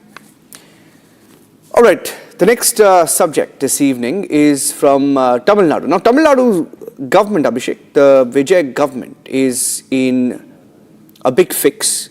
Last week, they faced what they call the rosary controversy. And then you had the speaker, who's supposed to be apolitical. The speaker made a pitch for convention halls where pastors could come and speak and convert people.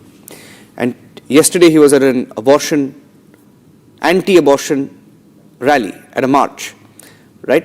And another minister is in trouble for comparing Christianity to the Tamil language. Now, he's facing a secular test, and it's not looking good for him.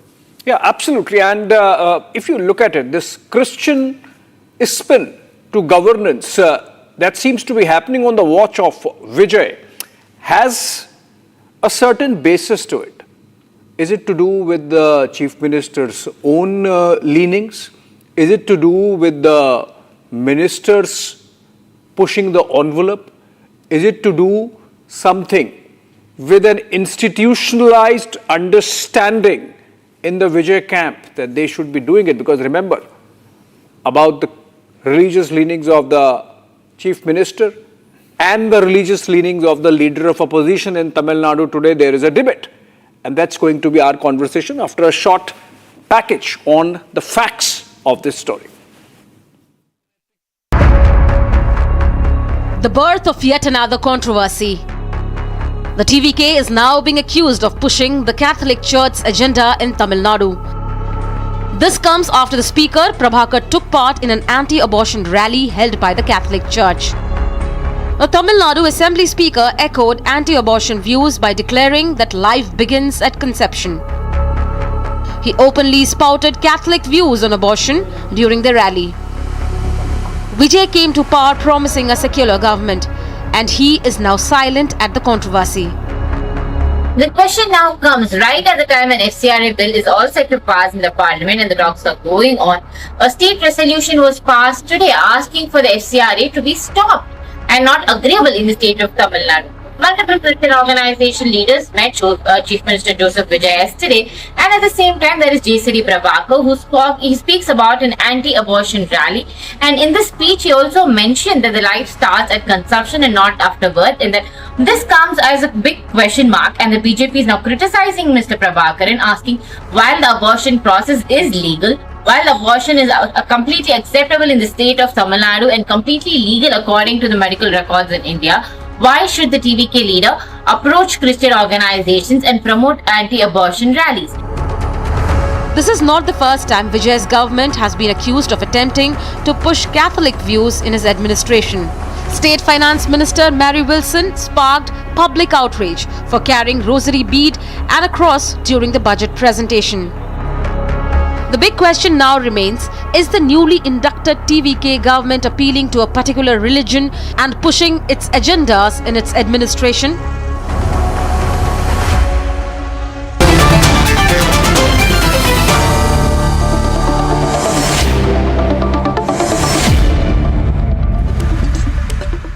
Okay, Shazia Elmi, Savio Rodriguez, Nandakumar, T.J. Abraham and Kannan Rajaratnam are joining us on the debate. Let me start with you, Savio. What's the problem, Savio? What's the problem here?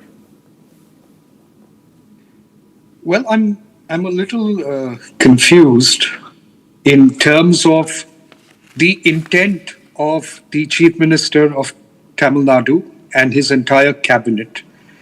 While personally I am very much a pro-life person and I support pro-life initiatives, I think whether you are for abortion or not abortion is really coming under the gambit or the ambit of the laws of the country. And when the laws of the country are supreme over what anybody's religious beliefs are or what anybody's genuine intent is, but when you bring these kind of beliefs or intent in the front, then you are creating a confusion. You are talking about secularism without understanding what secularism truly is. Because secularism is not the acceptance of all religious beliefs in matters of governance, but it's the acceptance of no religious belief in matters of governance, and law and rights of a citizen is supreme over religious belief. But I believe the Chief Minister of Tamil Nadu, Joseph Vijay's intent and belief system is what he's trying to translate or put into the workings of the Tamil Nadu government, because he believes he's been put in that position by the power of God that has put him in that position, and that's his religious thought process. And therefore, he is definitely going to take the stand, be without any doubt that he's going to be pushing what he believes are pro-Christian agendas, because he believes he has been successful because of that. Now, what needs to be understood and looked at is whether that fits within the ambit of the laws of the country. And that's where the complication is going to arise. Okay, but Mr. Nandakumar, I would say there is no problem. It's not an accusation that you are Christian. There is no problem being Catholic. There is no problem being saying pro-life, except for that the etymology of pro-life is politically Catholic, particularly in the American political context. But my question is that this is the same TVK, Mr. Nandakumar, which has gone to the Supreme Court against Madras High Court order in the Thirupurankundaram case. Thirupurankundaram case. Because the government believed, though that's not secular, or the government believed that this should not happen. Now, how do you juxtapose these two positions? I have no problem with being Christian, being Catholic, being pro-life, but why do you have problem with the lighting of the lamp? Abhishek, any government is having its own rights to go for an appeal in the Supreme Court, whatever the case they seem to be deemed fit for them. So appealing in the Supreme Court against an High Court order itself, it is not a symbol of being a non-secularism. So what is secularism? And Vijay is a person who calls that all religion is my religion. And secularism is not asking a person to hide his religious identity. But a secular government or a secularism is treating every religion with same line and not to differentiate or not to discriminate any religion. But that is seems what to be my happening. understanding secularism is. If you wanted to accuse the TVK government of being a non-secular government just based on participation of Mr. JCD Prabhakar in this... sorry, I'm not accusing. Mr. Nandakumar, no, I'm not accusing. I said I have no problem with being Christian, being Catholic, being pro-life. I'm saying why object to the Deepothan? Mr. Nandakumar, could you please define secularism? Because you all keep harping about secularism. No, Savio, I'm saying he has to take the question head on. He is obfuscating. You know, what's the problem with Deepothan then? Yeah, that's secularism. Just now I have explained. There's a great just now I have explained. I have no problem with your pro-life rally, but what's the problem with Deepothan then? And that too after a court instruction. No, that's what Abhishek, I said that the High Court order is not a supremacy and every state is having a provision to appeal their case in the Supreme Court. That is for the very purpose the Supreme Court is in existence. That's the legal argument. I was saying in principle, what's the problem with Dipotun if I have no problem with the pro-life rally? No, that's what I'm saying. You have to distinguish between the personal views, personal opinion, party ideology and government policy. You have to be knowing the distinction between all these four.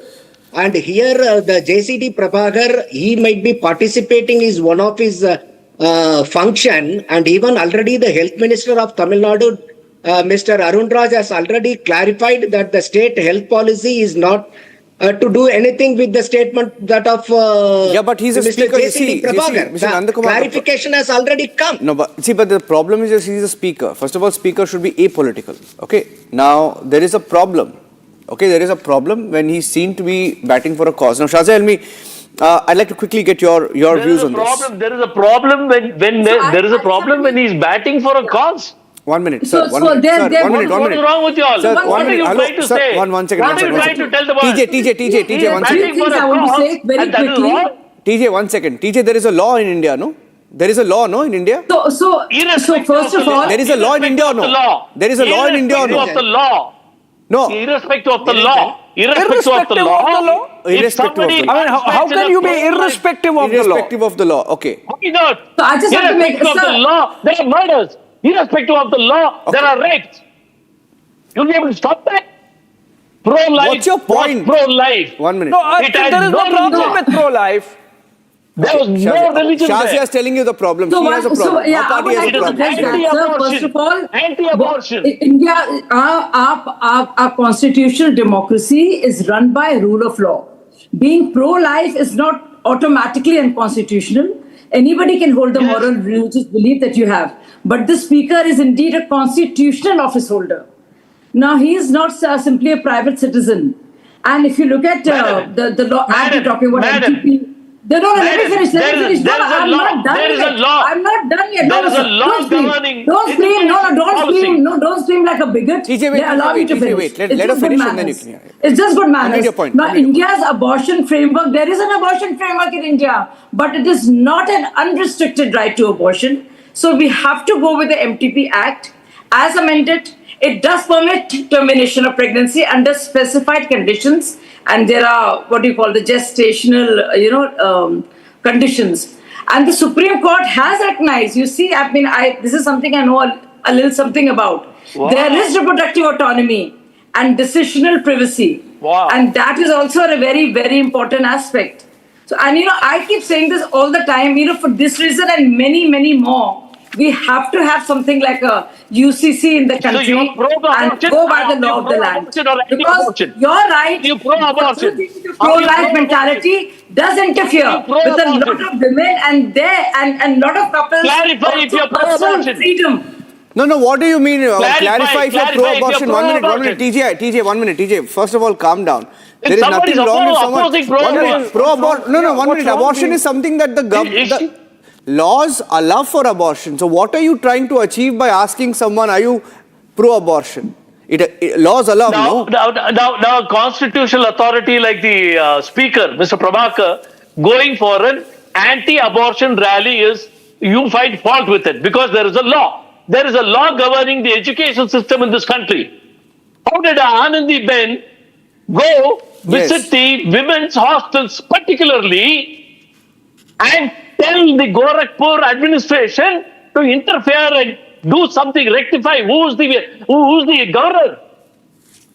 She's a constitutional authority. It is difficult to understand what you're saying, but the law has to be followed. You will not talk about that. A lot of things happen which are not legally correct. But eventually the law of the land prevails. There's nothing illegal. What is illegal here? What is illegal? I'm not able to understand what you're saying, sir. No. I wish you could comprehend what you were saying because none of us can. What is the illegality? What is the illegality? No, I think they're all beating around the bush. 1 minute. I'll take Kannan. 1 minute. Okay, Kannan, I believe Kannan will be a 1 minute. TJ, 1 second. TJ, don't heckle. No, I mean, nobody's heckling here. Just calm down. See, Kannan, my question is to Kannan. I'd like to ask my question to Kannan. Kannan, there is a problem. Okay, I'll come to the point, Kannan. See, Kannan, I'll come to the point. Okay. Now, we're not getting into who funded Vijay's TVK. We've gone through that, right? Now, we don't want to, and it's wrong. I mean, anybody can fund. Of course, it will come under the ambit of investigations. They'll have to declare later, all of that. That's fine.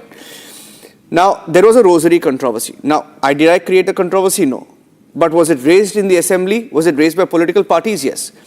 Now, there was also a controversy involving the same Mr. Prabhakar. And I'll tell you about the controversy, Kannan. Kannan will be able to tell me because Kannan is sitting in Chennai. You see, Mr. Kannan, it's not only about marching with church bodies or being against the FCRA bill or whatever, right? Back in July, after taking the chair of the Speaker of the Assembly, JCD Prabhakar, in a private event organized by a Christian missionary, stated that Siranai Arangam should be once again built. Now, Siranai Arangam is a temporary structure that was built on the Marina Beach, which was generally used by Christian groups to run conferences. And these conferences, though directly did not focus on conversion, but promoted Christianity and backed proselytization more than a religion. See, there is a problem. There is a feeling when these controversies come up of, questions are being asked by the BJP. I think some AIDMK leaders have also raised questions. I think you got the point, Kannan. Yeah. I wanted to clarify that I'm no backer of the Vijay government. I back. Okay, we'll just correct that. Okay. Not to worry. Yeah. So the Sirani Arangam was not a Christian platform. It was a public platform that was out there on the marina for decades and huge rallies. I'm 64. I've been to several rallies over there, and it was taken away during Jayalalitha's second or third term. I forget now.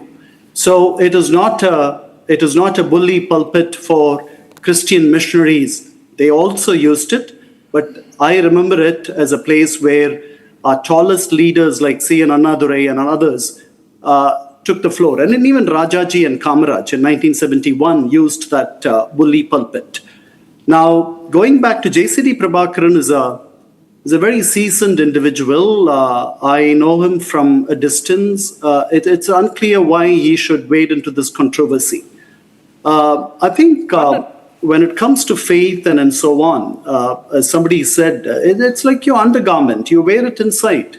You don't wear it on your sleeves.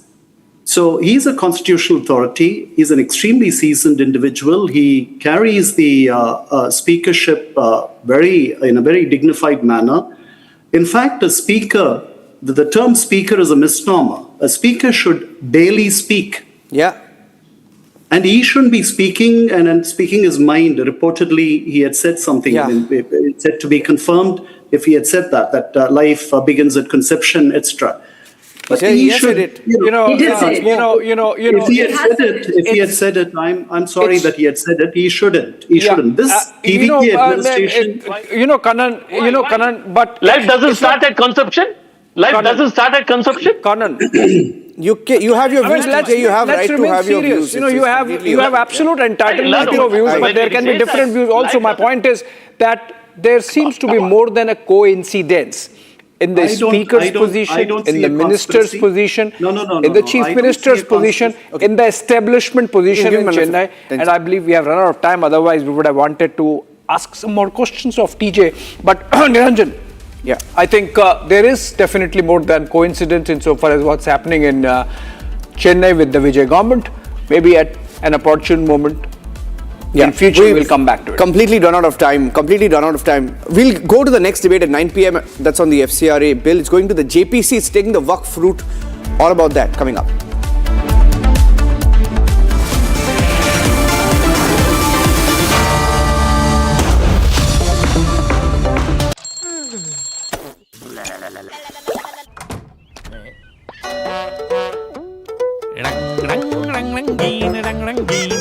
देखो कैसे भी हो दिन रंग रंग रंग बना रहे धूप में भी तेरा रंग बना रहेगा रहेगा रे रंगा ढंगा अतरंगा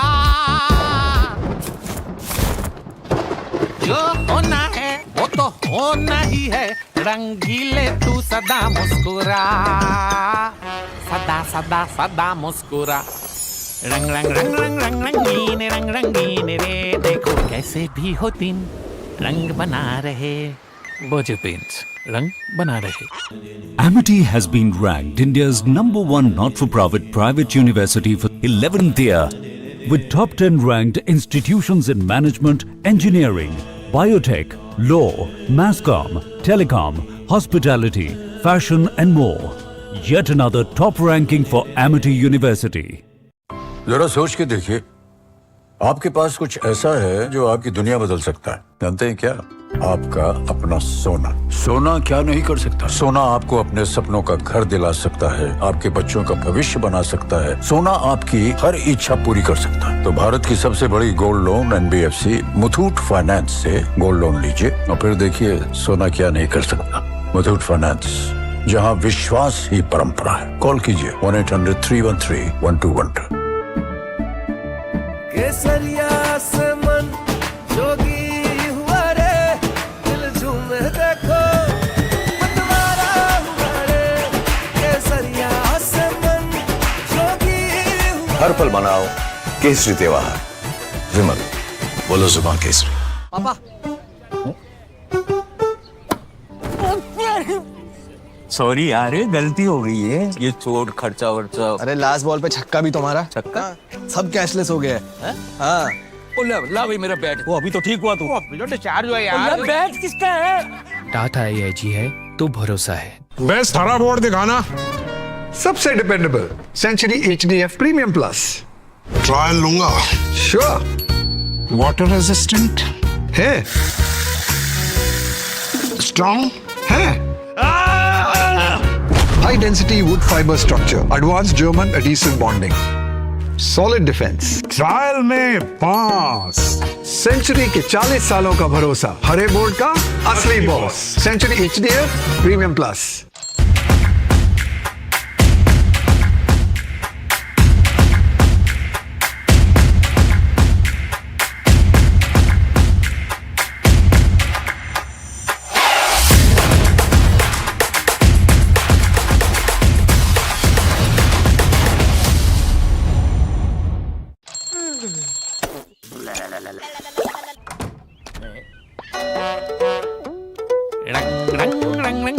रंग रंगीन रे, देखो कैसे भी हो दिन रंग रंग रंग बना रहे। धूप में भी तेरा रंग बना रहेगा, रहेगा रे।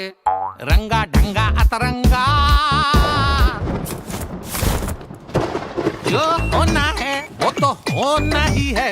रंगीले तू सदा मुस्कुरा, सदा सदा सदा मुस्कुरा। रंग रंग रंग रंग रंग रंगीन रे, देखो कैसे भी हो दिन रंग बना रहे। बोझ पेंट्स रंग बना रहे। केसरिया से मन जोगी हुआ रे, दिल झूमे देखो मतवारा हुआ रे। केसरिया से मन जोगी हुआ। हर पल मनाओ केसरी त्योहार। विमल, बोलो जुबान केसरी। भारत की सबसे बड़ी gold loan NBFC Muthoot finance से गोल्ड लोन लीजिए और फिर देखिए सोना क्या नहीं कर सकता। कॉल कीजिए 1-800-313-1212। बेस्ट हरा बोर्ड दिखाना। सबसे dependable century HDF premium plus. Trial लूंगा। Sure.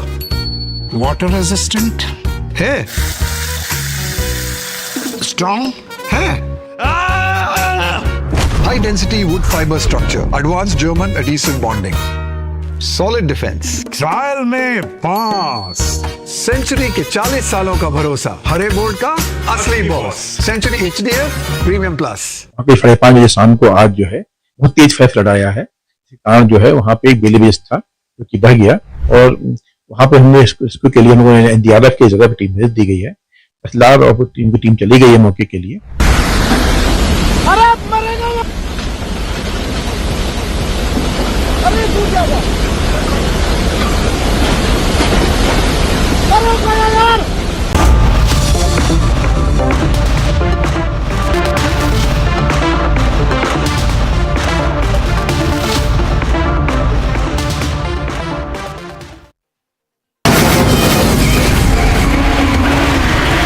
From the Republic Media Network headquarters, it's time for the debate.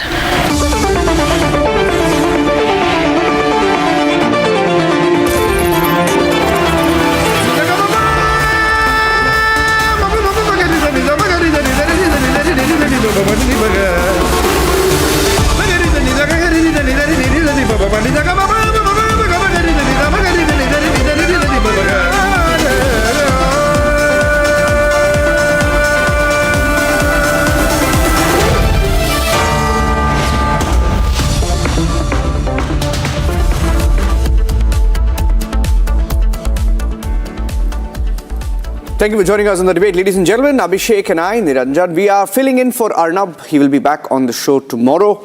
And at 9 p.m, we are coming to you with the big story of the FCRA bill. We've had a development today, Abhishek, with the FCRA bill. We are hearing that the bill will be presented in Parliament, but will be sent to JPC eventually. Well, yes. What does this mean? What this means is part success on both the sides. So the opposition sort of, for the time being, succeeds in delaying. But it's not being withdrawn. It's not being withdrawn, obviously. It goes to a JPC, which means that there can be a broader consultation to which the government is not averse. Yeah. In fact, the government wanted that while the stakeholder consultation has already happened, if more needs to be done, it's absolutely open to the idea and even to the idea of incorporating suggestions coming in from the opposition. But because, as it is, the government, the opposition does not want to be seen to be cooperating with the government in any manner. And that's why I think in the Business Advisory Committee meeting that took place today in Niranjan, the decision was taken, let's take it to the JPC. Now, there's a view that the government is pulled back on the FCRA bill. Now, does sending the bill to the JPC mean the government is pulling back? We've had the Waqf example. Waqf was sent to the JPC, the Waqf Act, and eventually was passed. Now, is this the government pulling back, or is this still a win-win? No, to the contrary. The only last window available for the opposition to stall or delay has been exhausted now. So the government would say, okay, fine, not now, but in the winter session, but it's becoming the law. So it's not about... not backtracking at all. So it's not about if the bill will be passed, it's about when the bill will be passed. Exactly. Okay. Possibly winter session. Possibly winter session. But ladies and gentlemen, one thing is absolutely clear now. Today the Congress has stalled Parliament, and today the Congress and TMC both have asked for the bill to be withdrawn. And it's becoming absolutely clear that from the CJP to all the excuses they've used to sort of block Parliament, to stall Parliament, to not allow the Parliament to function, it all boiled down to the FCRA bill. That was their eventual game. They wanted to block the FCRA bill, a bill that's highly contested, a bill that many stakeholders, mostly foreign stakeholders, weren't happy with. Here's the story so far. The FCRA bill has been the focus of the monsoon parliament session. The FCRA is a law which every country has under different labels. No country allows you to move capital freely. Just a day before it was to be tabled in the parliament, it has been sent to a JPC. As the dust settles, the antics of the opposition becomes clear.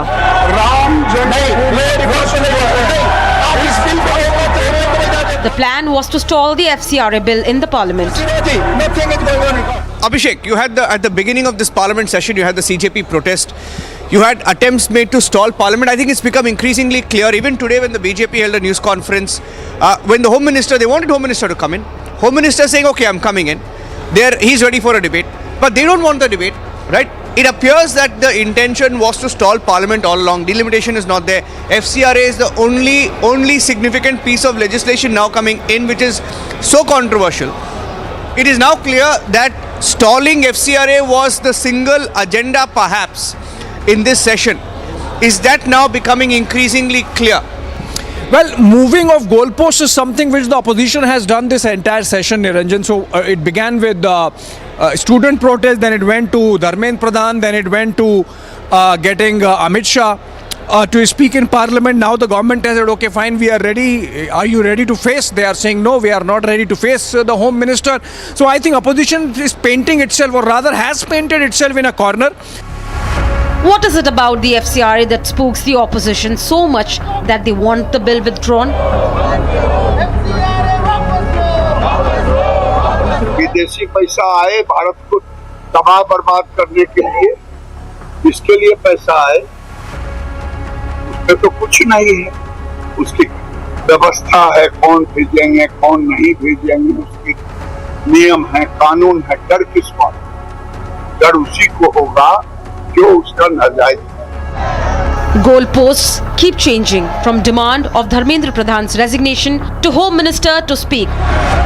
But now the bill has been sent to a JPC for wider deliberations from all party.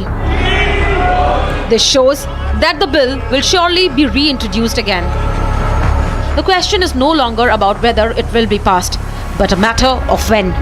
Let's debate.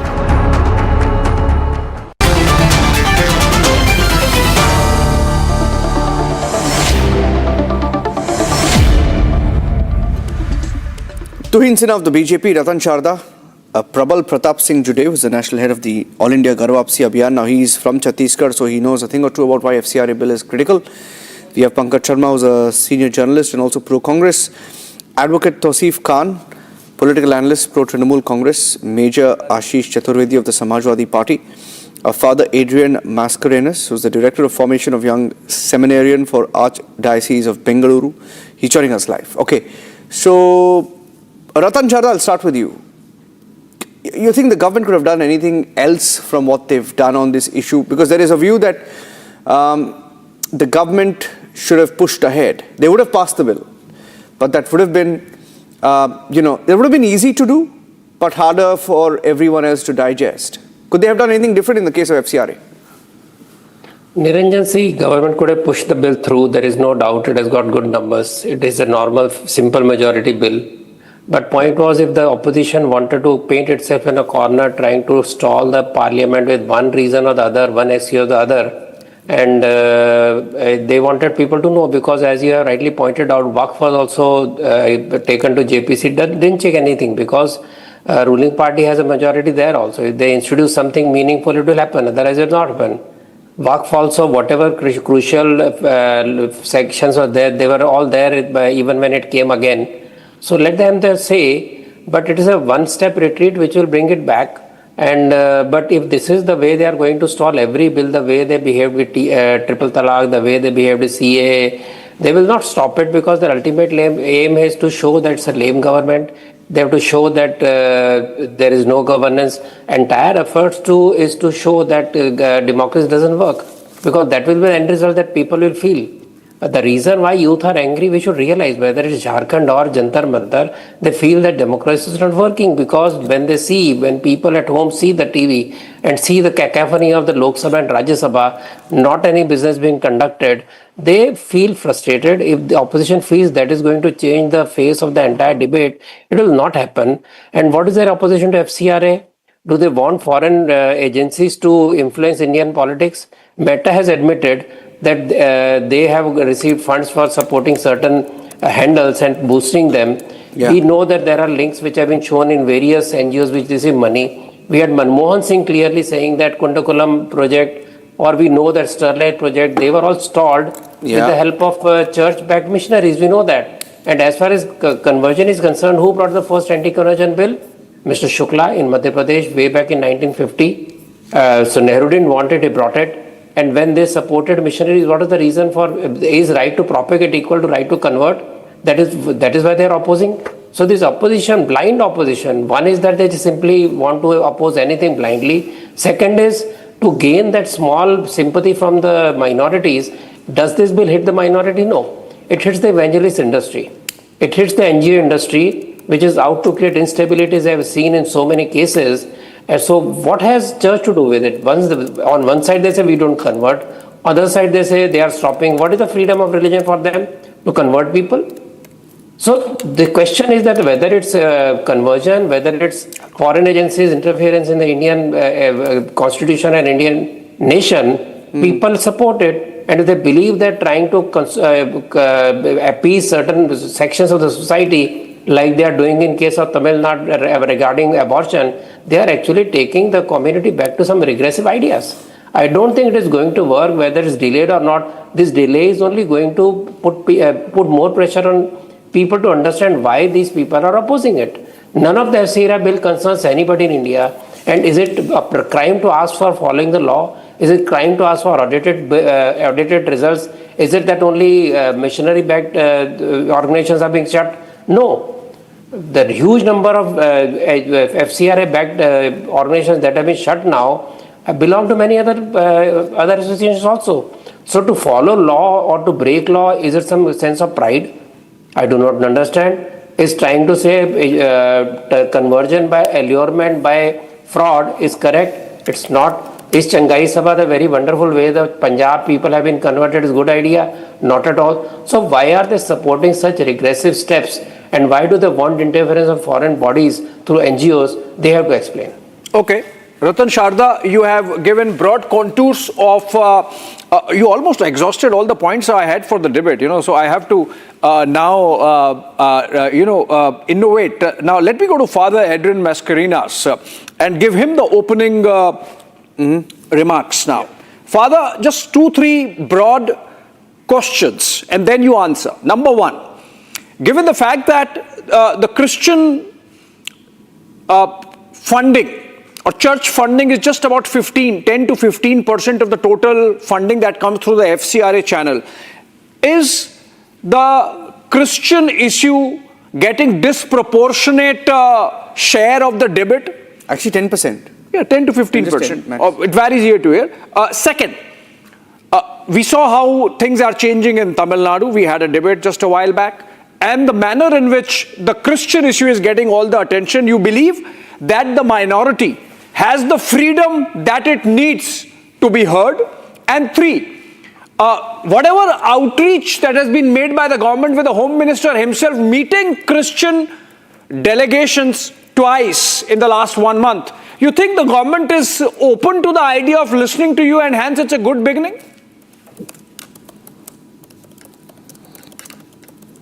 Thank you for your questions. See, I would like to first state that the FCRA is like a wolf in sheep's clothing. It has very sharp teeth and it appears very innocent, but in reality we know it may not be implemented in an innocent manner.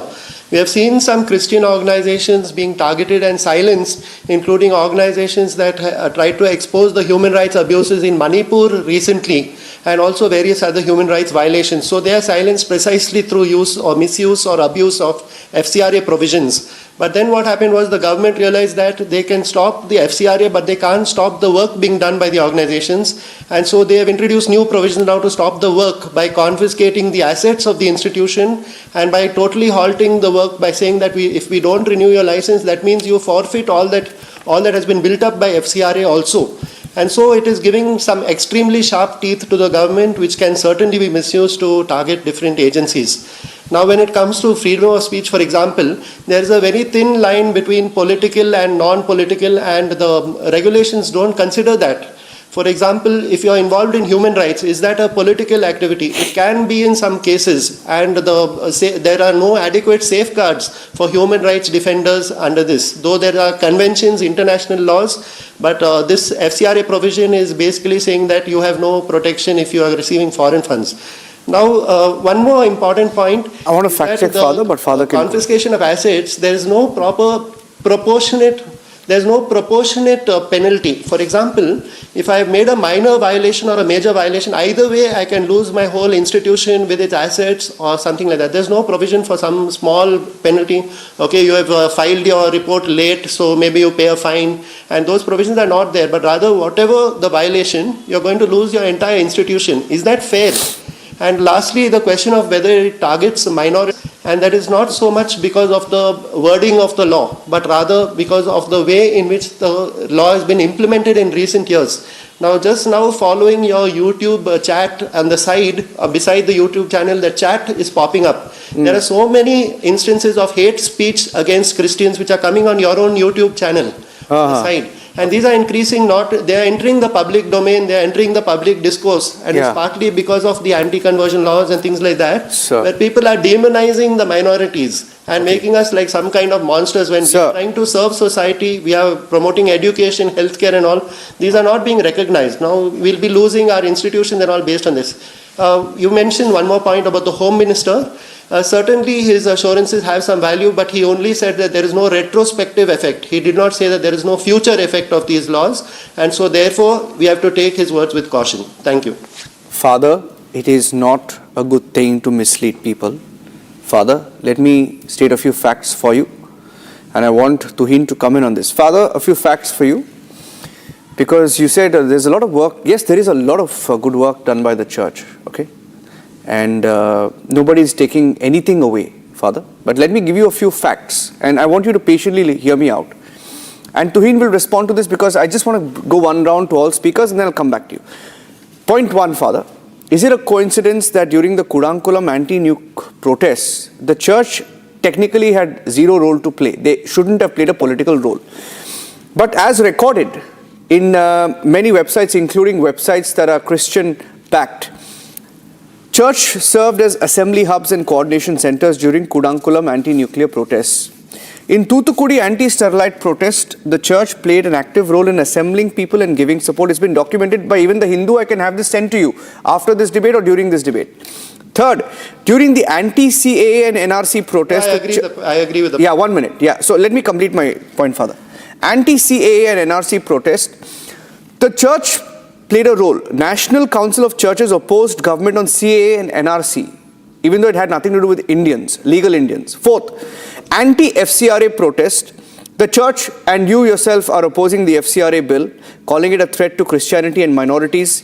The anti-SIR movement, the Bengaluru Archdiocese, where you're speaking to me from, urged Catholics to verify electoral roll revisions and be careful about SIR. This is documented. I can send you a link on that as well. NEET protests at Jantar Mantar. Catholic and Orthodox church leaders have joined the protest at Jantar Mantar. I have the pictures as well. I can send you the pictures. Right? There was a fake video.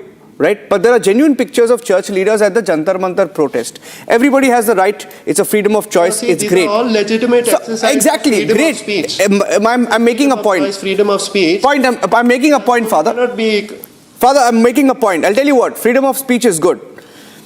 And I'll tell you a very interesting aspect, Father. General elections with the Prime Minister in the fray in the year 2024, several archbishops, including from where you are speaking to me from in Bengaluru, openly took sides asking for a secular vote and a vote against Modi. That's what they indicated. Now, Hari Salve, who's a Christian, born Christian, spoke to our editor-in-chief a few days back. He said, the church is a place of worship. Since when did the church start playing a political role? Now, it's a question he asked. And 10% only out of the 23,000 crore of FCRA funding that came into India, only 2,300 was for church/Christian bodies. Now, you made a very dangerous point. And that is why I'm taking some time responding to Abhishek, if you don't mind. Because Father here said that the law will lead to seizure of assets of NGOs, including religious charities, places of worship, hospitals, schools, charitable organizations that rely on foreign donations. Fact check for you, Father, because India has welcomed genuine international partnerships. And let me give you a fact. When a registration is cancelled, I repeat, when a registration is cancelled or surrendered, foreign contribution and assets created from them already... Or non-renewed. No. Hear me, Father. Because people have to hear it in entirety. I'm reading from the law. When a registration is cancelled or surrendered, foreign contributions and assets created from them already vest in a state government authority. This has been the norm in force since 2010 when the UPA government passed the law. It is not new. What the 2026 bill adds is, Father, a designated authority to safeguard those assets and a way back. If the organization restores its registration, all assets and unused funds are returned in full as per the law. So I wanted to fact check you on that. Places of worship carry their own protection. Where a cancelled association has created property connected to a place of worship, property goes to another FCRA registered association of the same faith to ensure continuity of worship. This is the problem. You never mentioned that. It goes to another FCRA registered association of the same faith to ensure continuity of worship. There is no targeting of minorities. That's a fact check, Father. I'll send you a link to whatever I have said. I have a link. I'm going to Tuhin. Tuhin is a very calibrated sort of a campaign. No, Tuhin. The words are incomplete. No, it is. I have read the law for you, Father. I've read the law for you. I will send you the entire... I assure you at the end of this debate, you will have the entire link from me. Tuhin. When they shut down Sterlite, which good caused evening. I would like to add that you have not Niranjan, read the good entire evening, law because everybody. non-renewal I'm is glad- deemed to Well, we will come back to you, Father. I'm We'll glad come back to you, know Father. why We'll is the come back to you. person black. Tuhin, Father, Tuhin. Good evening, Niranjan. Good evening, everybody. You know, I think your fact check has been very comprehensive, very spot on. So, in fact, one of the key components of the proposed amendment is setting up of a regulatory authority to deal with foreign funded assets whose registration has expired. So, you know, for it actually those assets whose registration have expired actually tend to gain from it, because like you mentioned, there is a way out for them to be reclaimed in case the registration is restored. So I don't know why most of our opposition leaders have started behaving like Riley Moore, the US senator who, spread all kinds of misconceptions about the bill by going to the extent of saying that this bill will encourage religious takeover. Rather, this only strengthens continuity. This bill only strengthens continuity. But yes, the whole purpose of these amendments and, the whole purpose of strengthening the FCRA Act, and we have done it thrice before, in 2020, 2022, this government. I'm talking about this government itself. Modi government has done it thrice before. The whole idea is to encourage transparency. The whole idea is to strengthen accountability while also enhancing the sovereignty of the country. So why is this opposition so rattled? Because like you said, if you go through the clauses, there is no point behaving like, Riley Moore. There is no point, spreading all kinds of misconceptions about it, because all of those are imagined situations. My point is that, does the Congress party have something to hide insofar as the Rajiv Gandhi Foundation is concerned? Is it something, is it something to do with Rajiv Gandhi Foundation's funding and the usage of those funds for purposes that they were not meant to be? Because there has to be some plausible reason. For the last 3 weeks, this opposition has been obstructing Parliament only to obstruct discussion on 3 important bills. The first is FCRA amendment bill, the second is delimitation, the third is women's reservation. I don't want to come to the second and third, but yes, when they behave like this on the FCRA amendment bill, it shows somewhere the compromised nature of our opposition parties, and they have a lot of explaining to do. Okay. Pankaj Sharma, if I can get in the Congress view also before, we go back to Mr. Mascarina's.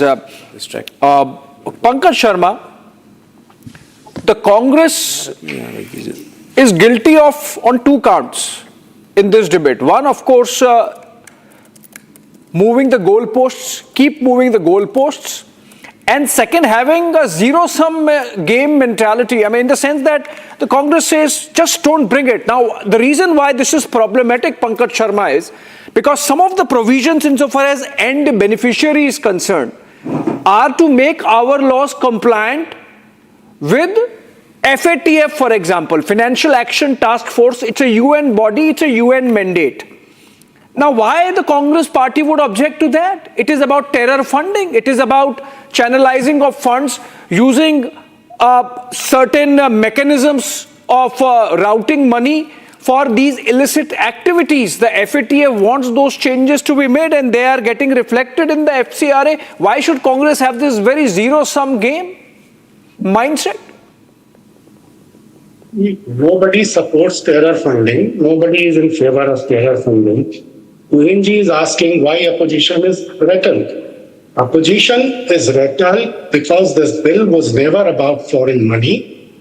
It is about domestic dissent. That is why opposition is rattled. Because through the bill, the government demanding the power to seize decades-old lawfully built schools, clinics, and offices overnight, over licensing technicality. How can any responsible opposition allow this whimsical high-handedness? At the same time, Modi government has given the RSS, which has never registered itself as an organization under any law, total free pass. One kind of money needs a designated authority that can confiscate properties Another kind needs nothing at all. So when you don't do your homework properly and push bills just to satisfy your ego, you have to ultimately pull back. That is why the bill is now going to the JPC. See, do you know in last decade, in one decade, 22,498 FCRA registrations have been cancelled. The very trust that holds an FCRA license to receive foreign donations for the Ram temple is the one where lakhs and crores of cash went missing under its own staff's watch for weeks before anyone noticed. This government's real concern is financial accountability. That is where its designated authority should start. The sun gets a free pass, civil society gets a designated authority. So what is all this? Okay, there's a little bit of the point. Yeah, opposition is rattled because of these things. Okay, fact check there. A little bit of a fact check. Yeah, sir, 1 second. Ratan Sharda ji, 1 minute. Ratan Sharda ji, 1 second. Point number 1. If there's any foreign funding to the RSS, that will also be under FCRA Act. They will have to comply with the FCRA. That's point number 1. I don't think, Pankaj Sharma, you are clear about that. Okay? They have to. I am clear about that. The government must pass a bill to regulate CSR funding by the private sector corporates it is already government undertakings. Do you know between 2015 and 2025, in 10 years, companies in India distributed a total of over 2.25 lakh crore in corporate social responsibility funds. Annual distribution have increased by 4 times. What does that have to do? Of this money went to which organization? You know, money is going to Ekal Vidyalaya Foundation, to Seva Bharati, to Vaidyaniki Pratishthan, to Seva or Anusandhan Sanstha in Nagpur. You know, most of the money, even from public sector units, ONGC, do you know how much ONGC has contributed? That's not foreign funding. What is that's not foreign funding. NGOs. 1 minute. There is. I'll tell you. He's misleading right now. Let me fact check. Funding. Let me fact check him, because CSR funding is very strictly prohibited, strictly regulated. Okay, CSR funding, I repeat, is very strictly regulated. Because he made a lot of points about CSR and he gave a lot of big numbers like 2.5 lakh crore. Let me tell you one thing. No, that's a different debate. No, but because he said it, I can't let it go unregulated, because people will really think that this 2.5 lakh crore went straight to RSS or RSS linked affiliations, going by what Pankaj Sharma said.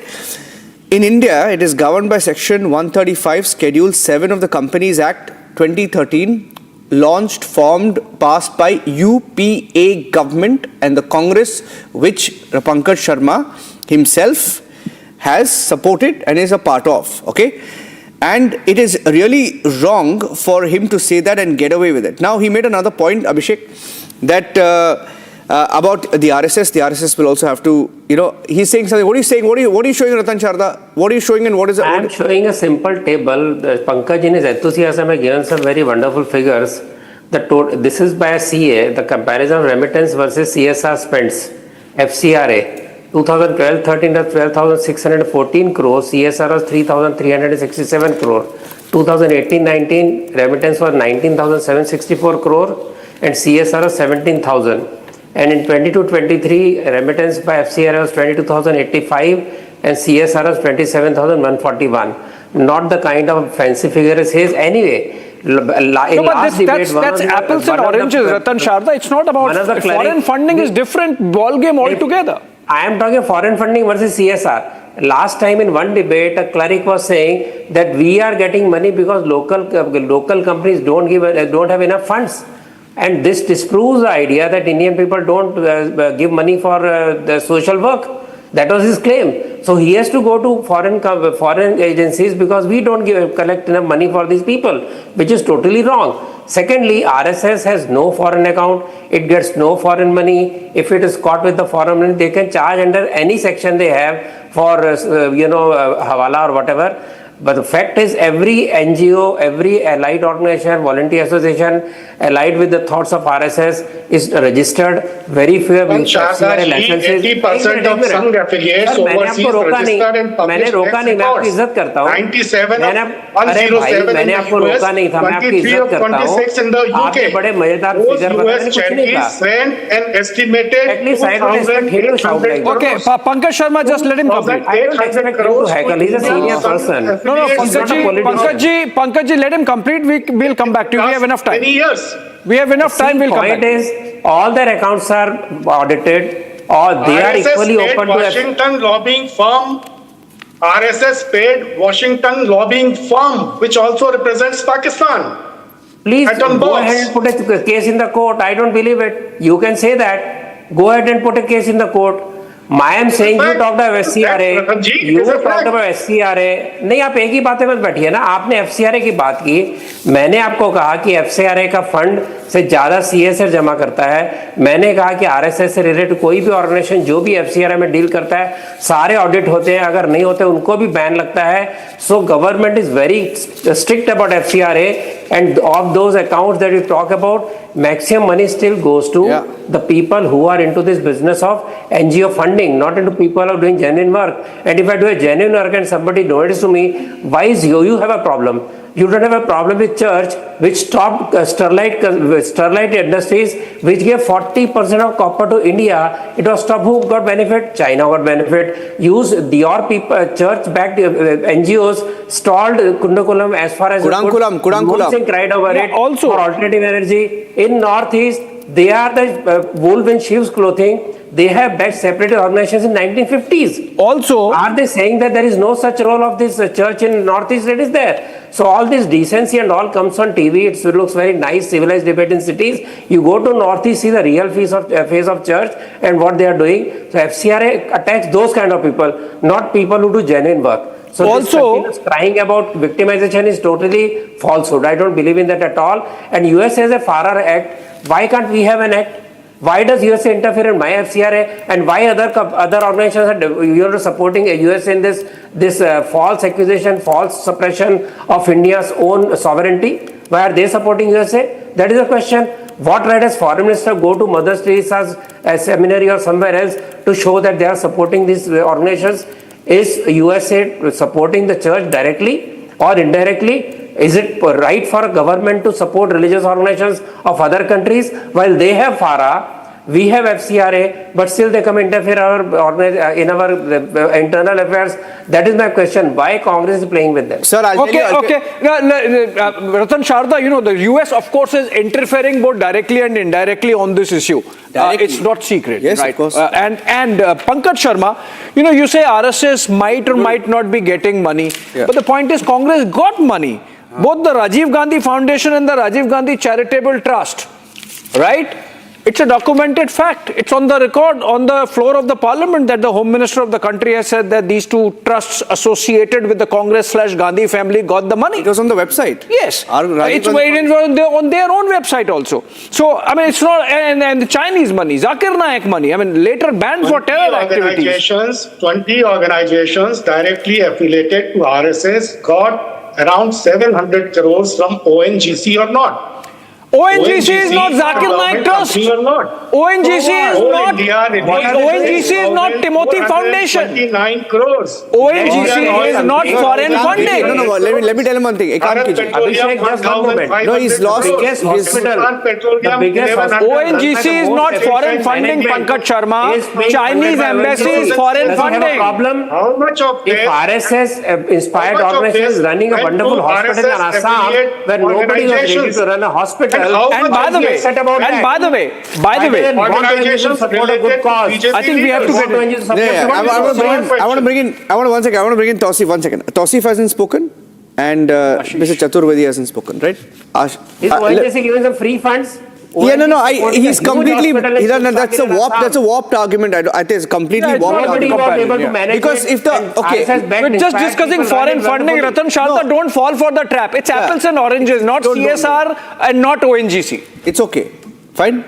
Tomorrow, if let's say, for example, a corporate gives Congress party like no problem. 1,000 crore. No problem. No problem. If it's coming under the ambit of the law, it's your money, your party. I mean, we are not getting into it. Pankaj Sharma, we know which corporate gives money to the Congress even now. I mean, forget about when the Congress was in power. We are not getting into it. We are not getting into it. My question is to Tausif. See, Tausif. Electoral bond लेंगे, लेकिन बाद में बोलेंगे ये गलत है. No, don't get it. Don't get into it. We are not getting into it. That's a different debate. Ratan Sharda, it's a trap. Pankaj Sharma digressed you. I mean, diverted your attention. One second. Tausif hasn't spoken. Chaturvedi hasn't spoken. Chaturvedi, I'm coming to you. Okay. See, Mr. Chaturvedi, right now, you're joining us from Lucknow. Lucknow, is it? Yep. Okay, Lucknow. Yes. In Lucknow, in the last 15 days, there have been 2 incidents of church bodies from different parts of the country, namely Tamil Nadu and Kerala, who've been caught red-handed trying to convert people, right? And they were not registered, okay? From the details that I have right now. Now, what the FCRA does is, okay, and this is very important, FCRA registration conditions include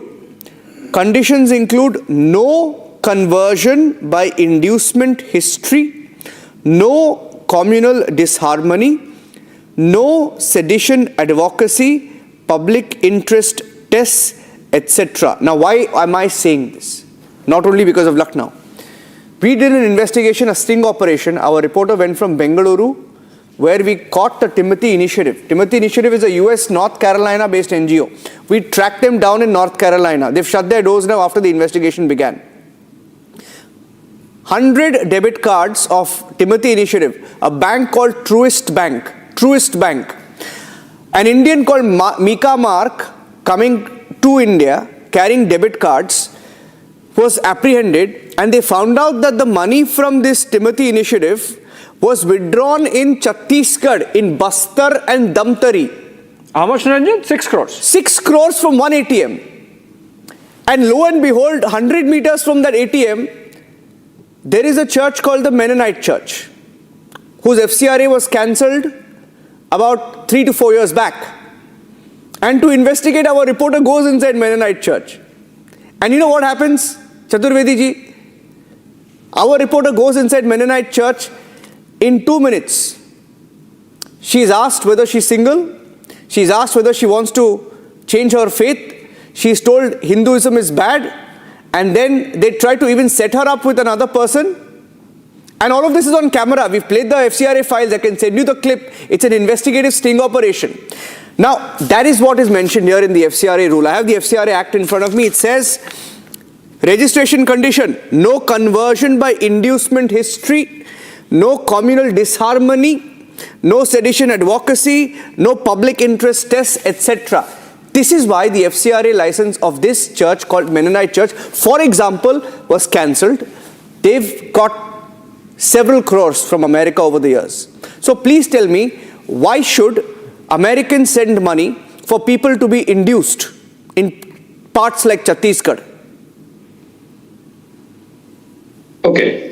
I think a narrative is being said that the opposition is totally against the FCRA. It is not so. We have to remember that this was introduced in the year 1976 by this opposition only. It has been amended a couple of times, and it's being amended currently also.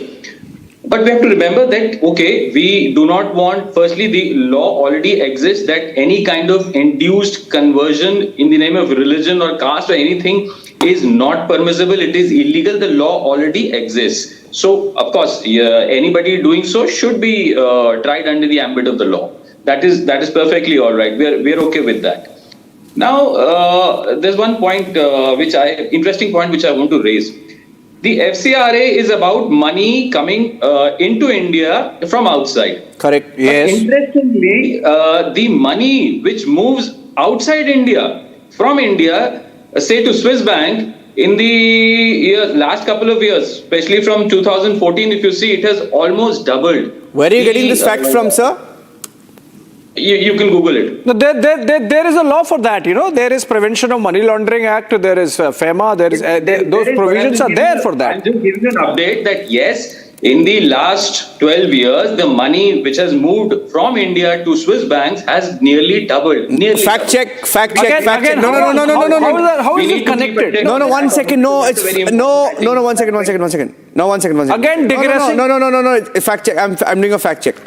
Total funds held by Indians in Swiss banks has dipped to 3,250 million. Approximately 36,800 crore at the end of 2025. This is last year's data, end of 2025. It has dipped. It has not gone up. और किसका है? Please check your facts. I don't know where you're getting your facts from. I don't know where you're getting the facts from. You know किसका Swiss account है आशीष चतुर्वेदी, वो भी कैसे पता चलेगा? That the Swiss bank will only be able to give, but once you Google it, you can, whatever I have told you, I've just Googled. So my point is who's absorbed? I mean, again, as Pankaj Sharma, so you are digressing from the point. See, listen, FCRA is not comparable with CSR.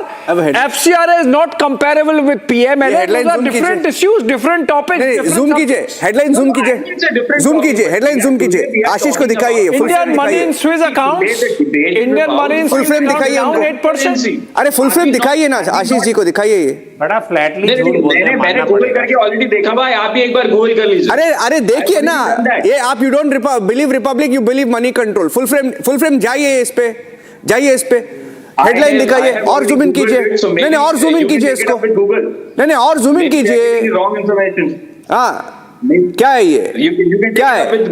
नहीं देखिए, ये Indian money in Swiss banks falls 8%. I said I googled it. You can also do it, and if you feel that Google is in hands in glove with the opposition to malign the BJP, you can sue them. You're free to do that. No, I just did a fact check. You said it's increased. Facts show that it's decreased. It's a fact check. No, please. It's not a fact. It's your say versus the Google. I think Google has more. No, Baba, it's a report there. It's not Niranjan. It is not me saying it. It's a fact. It's a report. It's a report there. I mean, as I said, if you feel that Google, somehow has. Sir, this is Swiss Google. This is Swiss National Bank. No. Google कहाँ से आ गया? अरे Google नहीं बाबा, ये Swiss National Bank है, SNB है.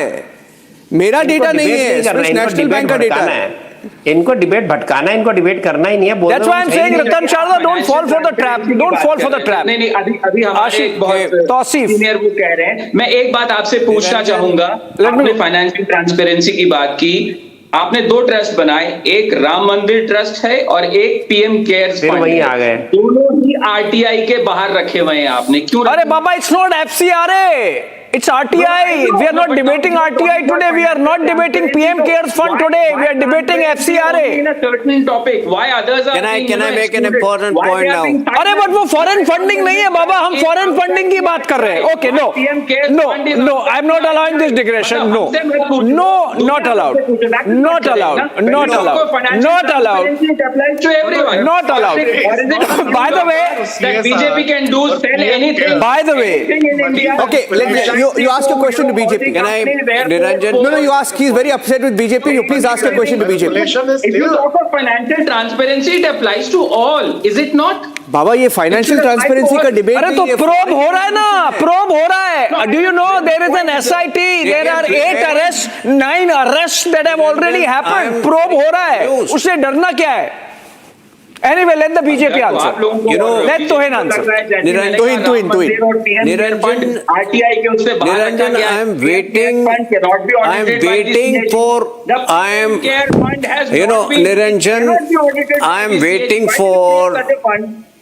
I am waiting for one opposition party. I am waiting for one opposition party to say why is the. Please don't, have the basic courtesy. You can't just go on and on.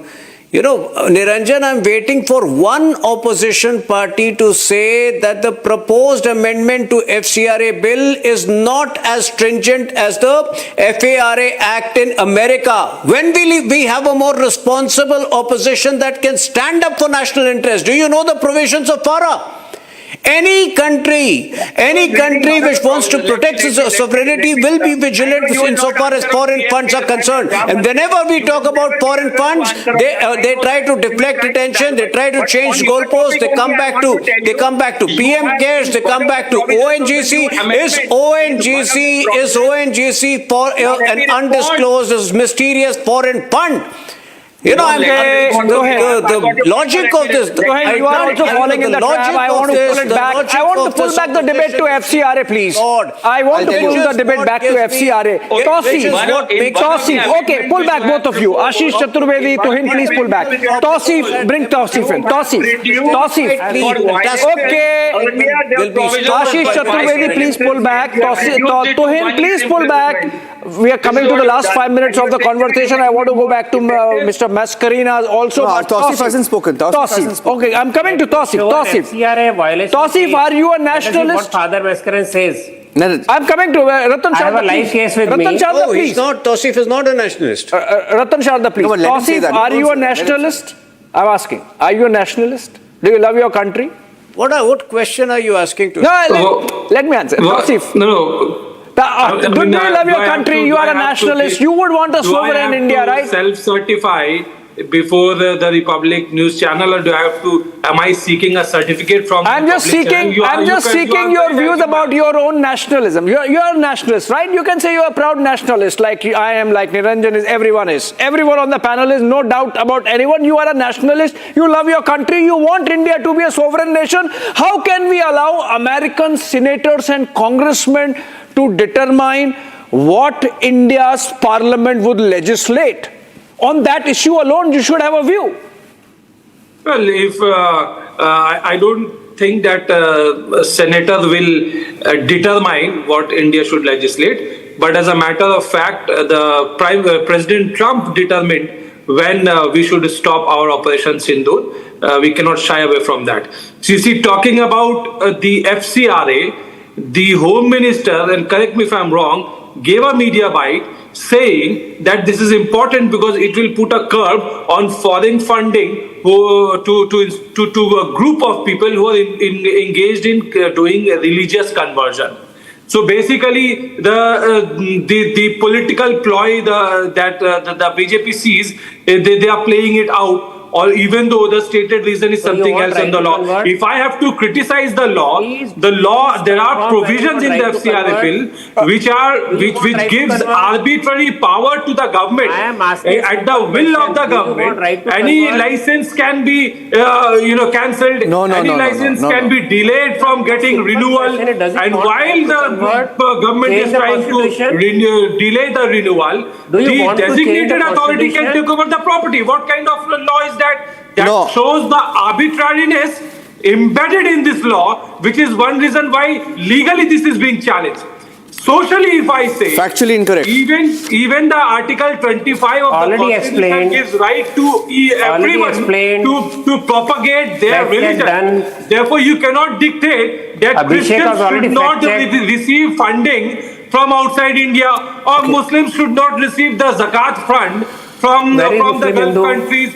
If you want to do that, then you are going against the fundamental right guaranteed under the Constitution. And if your intention is that, then bring the law. What is the fundamental right? What is fundamental? 1 minute. One second. Tausif. I'm a little. 1 minute. I just heard Tausif argue. 1 minute. Just 1 second. Tausif. From the BJP government, minorities have Tausif is saying, Tausif rather just said, Abhishek, by punishing them. Yeah, 1 second. Tausif just said that receiving foreign donation is a fundamental right. That's what he meant. I said Article 25 propagating religion is a fundamental right. No, 1 second. PM cares fund also. 1 second. Come on, please, for God's sake, don't try and confuse viewers. There's a difference between Ayodhya Ram Mandir received foreign funding. Oh God, 1 second. Hold on. I'll tell you. Okay, fine. Let me ask you the question. Okay, and I'll let me ask you the question. I'll tell you why they're upset. I'll put a case and let them say that this. No, I will tell you. No, I will. Let me show you something. Ratan Sharda, I'll tell you why this ecosystem is really upset. I want to play those graphics of what we put out yesterday, okay? And I won't take names, even though I have the names. It's a matter of record. It's in the documents of the US government. It's on websites, okay? I'll tell you why they're unhappy. I will not take names, but you'll get the reference. Abhishek, there is an openly anti-government website, okay, based in Delhi NCR, okay? Yeah, 2023 alone, they received $61,000 and they're openly anti-FCRA. 61 lakhs from a foundation run by an Indian sitting in America. His company is registered in Florida. Yeah. It's a foundation, right? Yeah. And this Indian website, strangely, now all these people who are mentioning now, they are registered as a tax and audit firm. They are registered in a tax and audit firm called Walter Schufan in Boston. Case study 1, anti-government website based in Delhi NCR, 61 lakhs in 2023 alone. A legal charitable trust based in Pune. Runs law colleges, received 47 lakhs in 2023, has biggest judges as members. Openly anti-government website. Okay, I'm not saying roll or scroll or whatever else, I don't know the name. 26 lakhs in 2023 and 2025, openly anti-FCRA. From the same foundation, same people. Openly pro-CJP and anti-Modi portal, okay, is in the public clue. 15 lakhs in 2025 alone. They launched an Epstein campaign against the government. This funding came at the same time. A female journalist who has worked in anti-government rags received 3.5 lakh rupees in 2025 for an article written on Jaishankar. I can say that much. Okay? An anti-government legal and courts campaigner who's active on social media received 40 lakh rupees in 2025. 40 lakhs in 2025. He's a single writer. Pro-CJP anti-government journalist, calls himself an investigative journalist, received 10 lakhs. He's pro-CJP, anti-FCRA. It's a matter of record. Last one. No, listen to this. One of the faces of the CJP, Abhishek, in 3 years, 2021, 2023, 2024, on television, faces of CJP at Jantar Mantar has received 15 lakh rupees from the same foundation. Niranjan, grants come under FCRA. This long list that you have given, Niranjan, I don't find a single Christian missionary church related funding. So obviously, Christian brothers and sisters and fathers and nuns should not worry about it. Absolutely. More so because Section 16A7 clearly says that wherever a vested asset is a place of worship, a designated authority must entrust its management to appropriate person and ensure that religious character of such place of worship is maintained, which means the concern that Father Mascarenas had that churches would be impounded is not true. I think the father should read the law. Absolutely. I think the government and JPC is a good mechanism to take all stakeholders on board, including hopefully the opposition, and we would see this debate back in winter session of Parliament. That's it on this edition. Arnab will be back tomorrow. Thanks for watching.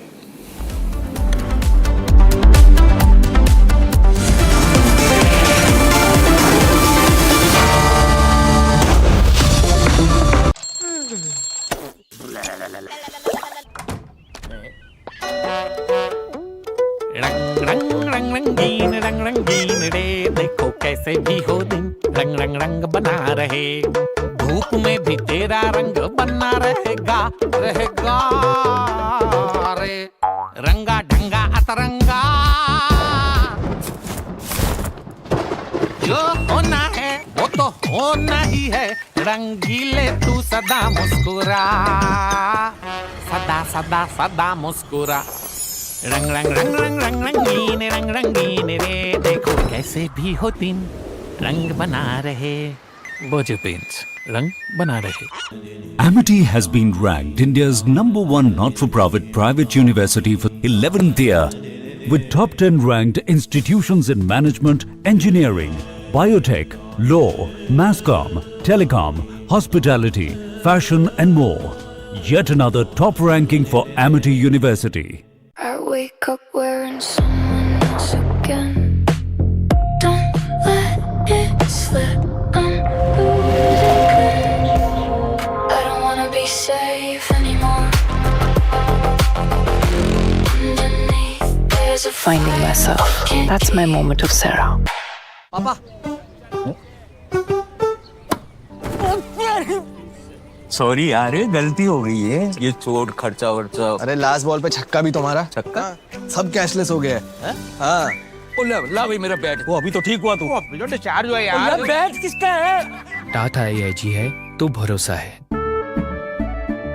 केसरिया से मन जोगी हुआ रे, दिल झूमे देखो मतवारा हुआ रे। केसरिया से मन जोगी हुआ। हर पल मनाओ केसरी त्योहार। विमल बोलो जुबान केसरी। बेस्ट हरा बोर्ड दिखाना। सबसे dependable century HDF premium plus. Trial लूंगा। श्योर। वाटर रेजिस्टेंट है, स्ट्रॉन्ग है, high density wood fibre structure, advance German adhesive bonding, solid defence. Trial में पास। सेंचुरी के 40 सालों का भरोसा, हरे बोर्ड का असली boss. Century HDF premium plus.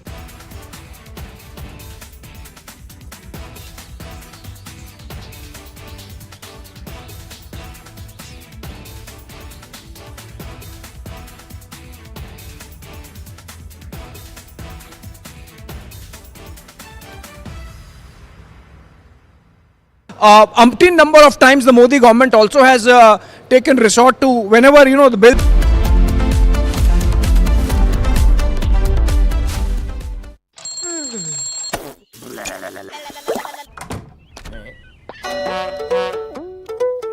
रंग रंगीन रे देखो कैसे भी हो दिन रंग रंग रंग बना रहे धूप में भी तेरा रंग बना रहेगा रहेगा रे रंगा ढंगा अतरंगा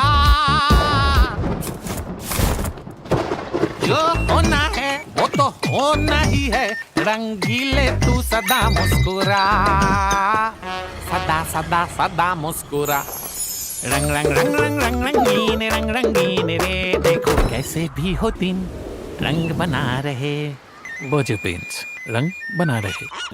Amity has been ranked India's #1 not-for-profit private university for 11th year with top 10 ranked institutions in management, engineering, biotech, law, mass comm, telecom, hospitality, fashion and more.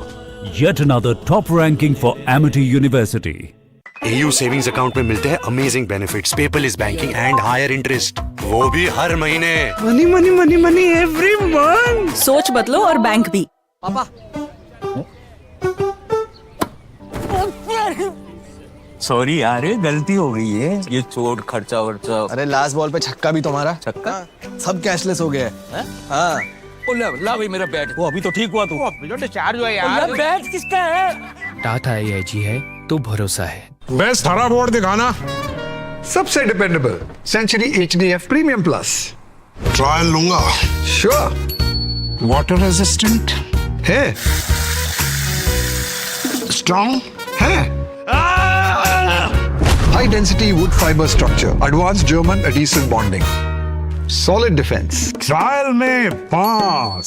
Century के 40 सालों का भरोसा, हरे बोर्ड का असली boss. Century HDF premium plus.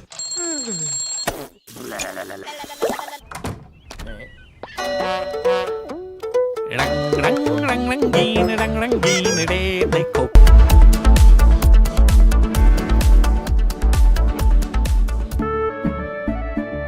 केसरिया से मन जोगी हुआ रे, दिल झूमे देखो मतवारा हुआ रे। केसरिया से मन जोगी हुआ। हर पल मनाओ केसरी त्योहार। विमल बोलो जुबान केसरी। पापा सॉरी यार गलती हो गई है ये चोट खर्चा वर्चा। अरे लास्ट बॉल पे छक्का भी तुम्हारा। छक्का सब कैशलेस हो गया है।